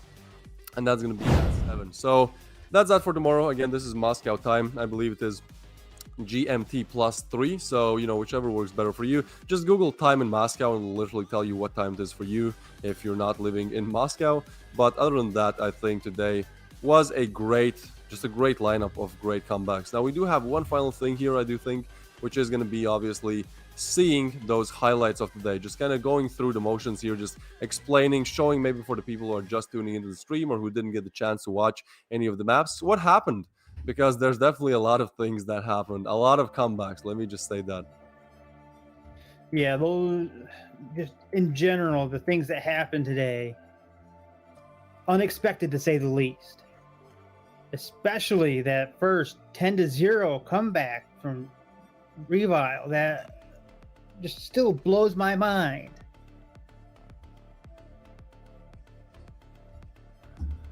Yeah, I completely agree. Like, I think that comeback again is going to be something that gets talked about for generations of Standoff 2 players. The only thing, like the only nitpick I have is that it wasn't like a final game in best of 3. I think that would have just like made everyone's heads explode. It was more for just like securing an easy, not so easy 2-game victory rather than 3. But still, that comeback, like if you didn't see that, go watch the second game of this day. The first best of 3, the second game. It's gonna spin your mind around. It was absolutely crazy. Yeah, that probably the match of this tournament so far. If you wanted to watch the concept of an underdog coming up from the ashes, or the Phoenix coming up from the ashes, it's just something completely unexpected. 100%, 100%. I mean, we'll see. I kind of do, like, even though today was absolutely insane, I do believe that perhaps in the semis we're gonna see something even crazier, just by how things are going and just by how almost volatile some of these players and some of these teams seem. It's just like we're just waiting for action to happen. Well, let's talk about that action. So this is what happened in the first game. Revile up on 7 rounds, and pretty quickly making it a victory for them. Then we move on to Rust, and on Rust it seems like a completely different picture because Death or Glory, they're simply stacking round after round. They're on 7 already, getting a few more, and then suddenly all hell breaks loose as Revile are starting their comeback. They're now gotten 5 in a row, and that 5 in a row is just going to keep growing until it can't be stopped anymore. They get a few more frags here, some nice kills, and they do win that game 10-9. And then we move on to STREETEIGHTH versus Saints, where they do get some nice frags. Overall, I think Breeze was more fun to watch than some other games we've seen so far. I think it was maybe a bit one-sided, definitely a bit one-sided for Saints, but at the same time there were some nice clips like this one, almost going for the knife but not getting it. Gentlemen also playing very well on that game, definitely a player I want to highlight. And then moving into the last game of today. Yeah, it was close. It was definitely close. STREETEIGHTH were up on 9. This kill here by Not Toxic is secured in the 9th. But they were simply not able to close it out. 5 chances and all of them wasted. So with that, we conclude our day. This again is going to be the bracket for tomorrow, so make sure you do note those times down. Again, we're starting at 3 p.m. Moscow time, and from there on out is simply 2 hours later the next match starts. All until 7, where we have the game for the 3rd and 4th spot. But I think with that being said, that pretty much concludes what we have. What we were here to see today. Is there anything else you want to talk about, Didi? Maybe some individual players, like maybe some afterthoughts, after seeing this crazy lineup of matches? Not really, but I do want to point out the way Sid was playing with that triple kill from just basically that triple kill alone, and then the amount of actual people trying to get knife kills was astonishing. Yeah, I definitely like that people are trying to go for the knives a bit more. As the tensions are rising, it actually seems like they're playing less safe, and they're trying to show the stream a little bit what they can do as well. So I definitely do respect that notion that more and more players are starting to go for these flashy knife kills. Yeah. And on that note, we will see you all tomorrow at 3 p.m. Moscow time. I'll let you finish it up there, Twist. Yeah, I think that's about that. Thank you guys for watching. Hopefully you had a blast. We definitely did have a blast casting as always. I have been Twist. With me today was DB, and we will see you guys tomorrow, where all the real pressure builds, where we decide who goes to the finals and who gets the third and the fourth spot. With that being said, it was awesome, guys. Thank you for watching, and we will see you all later. Yeah.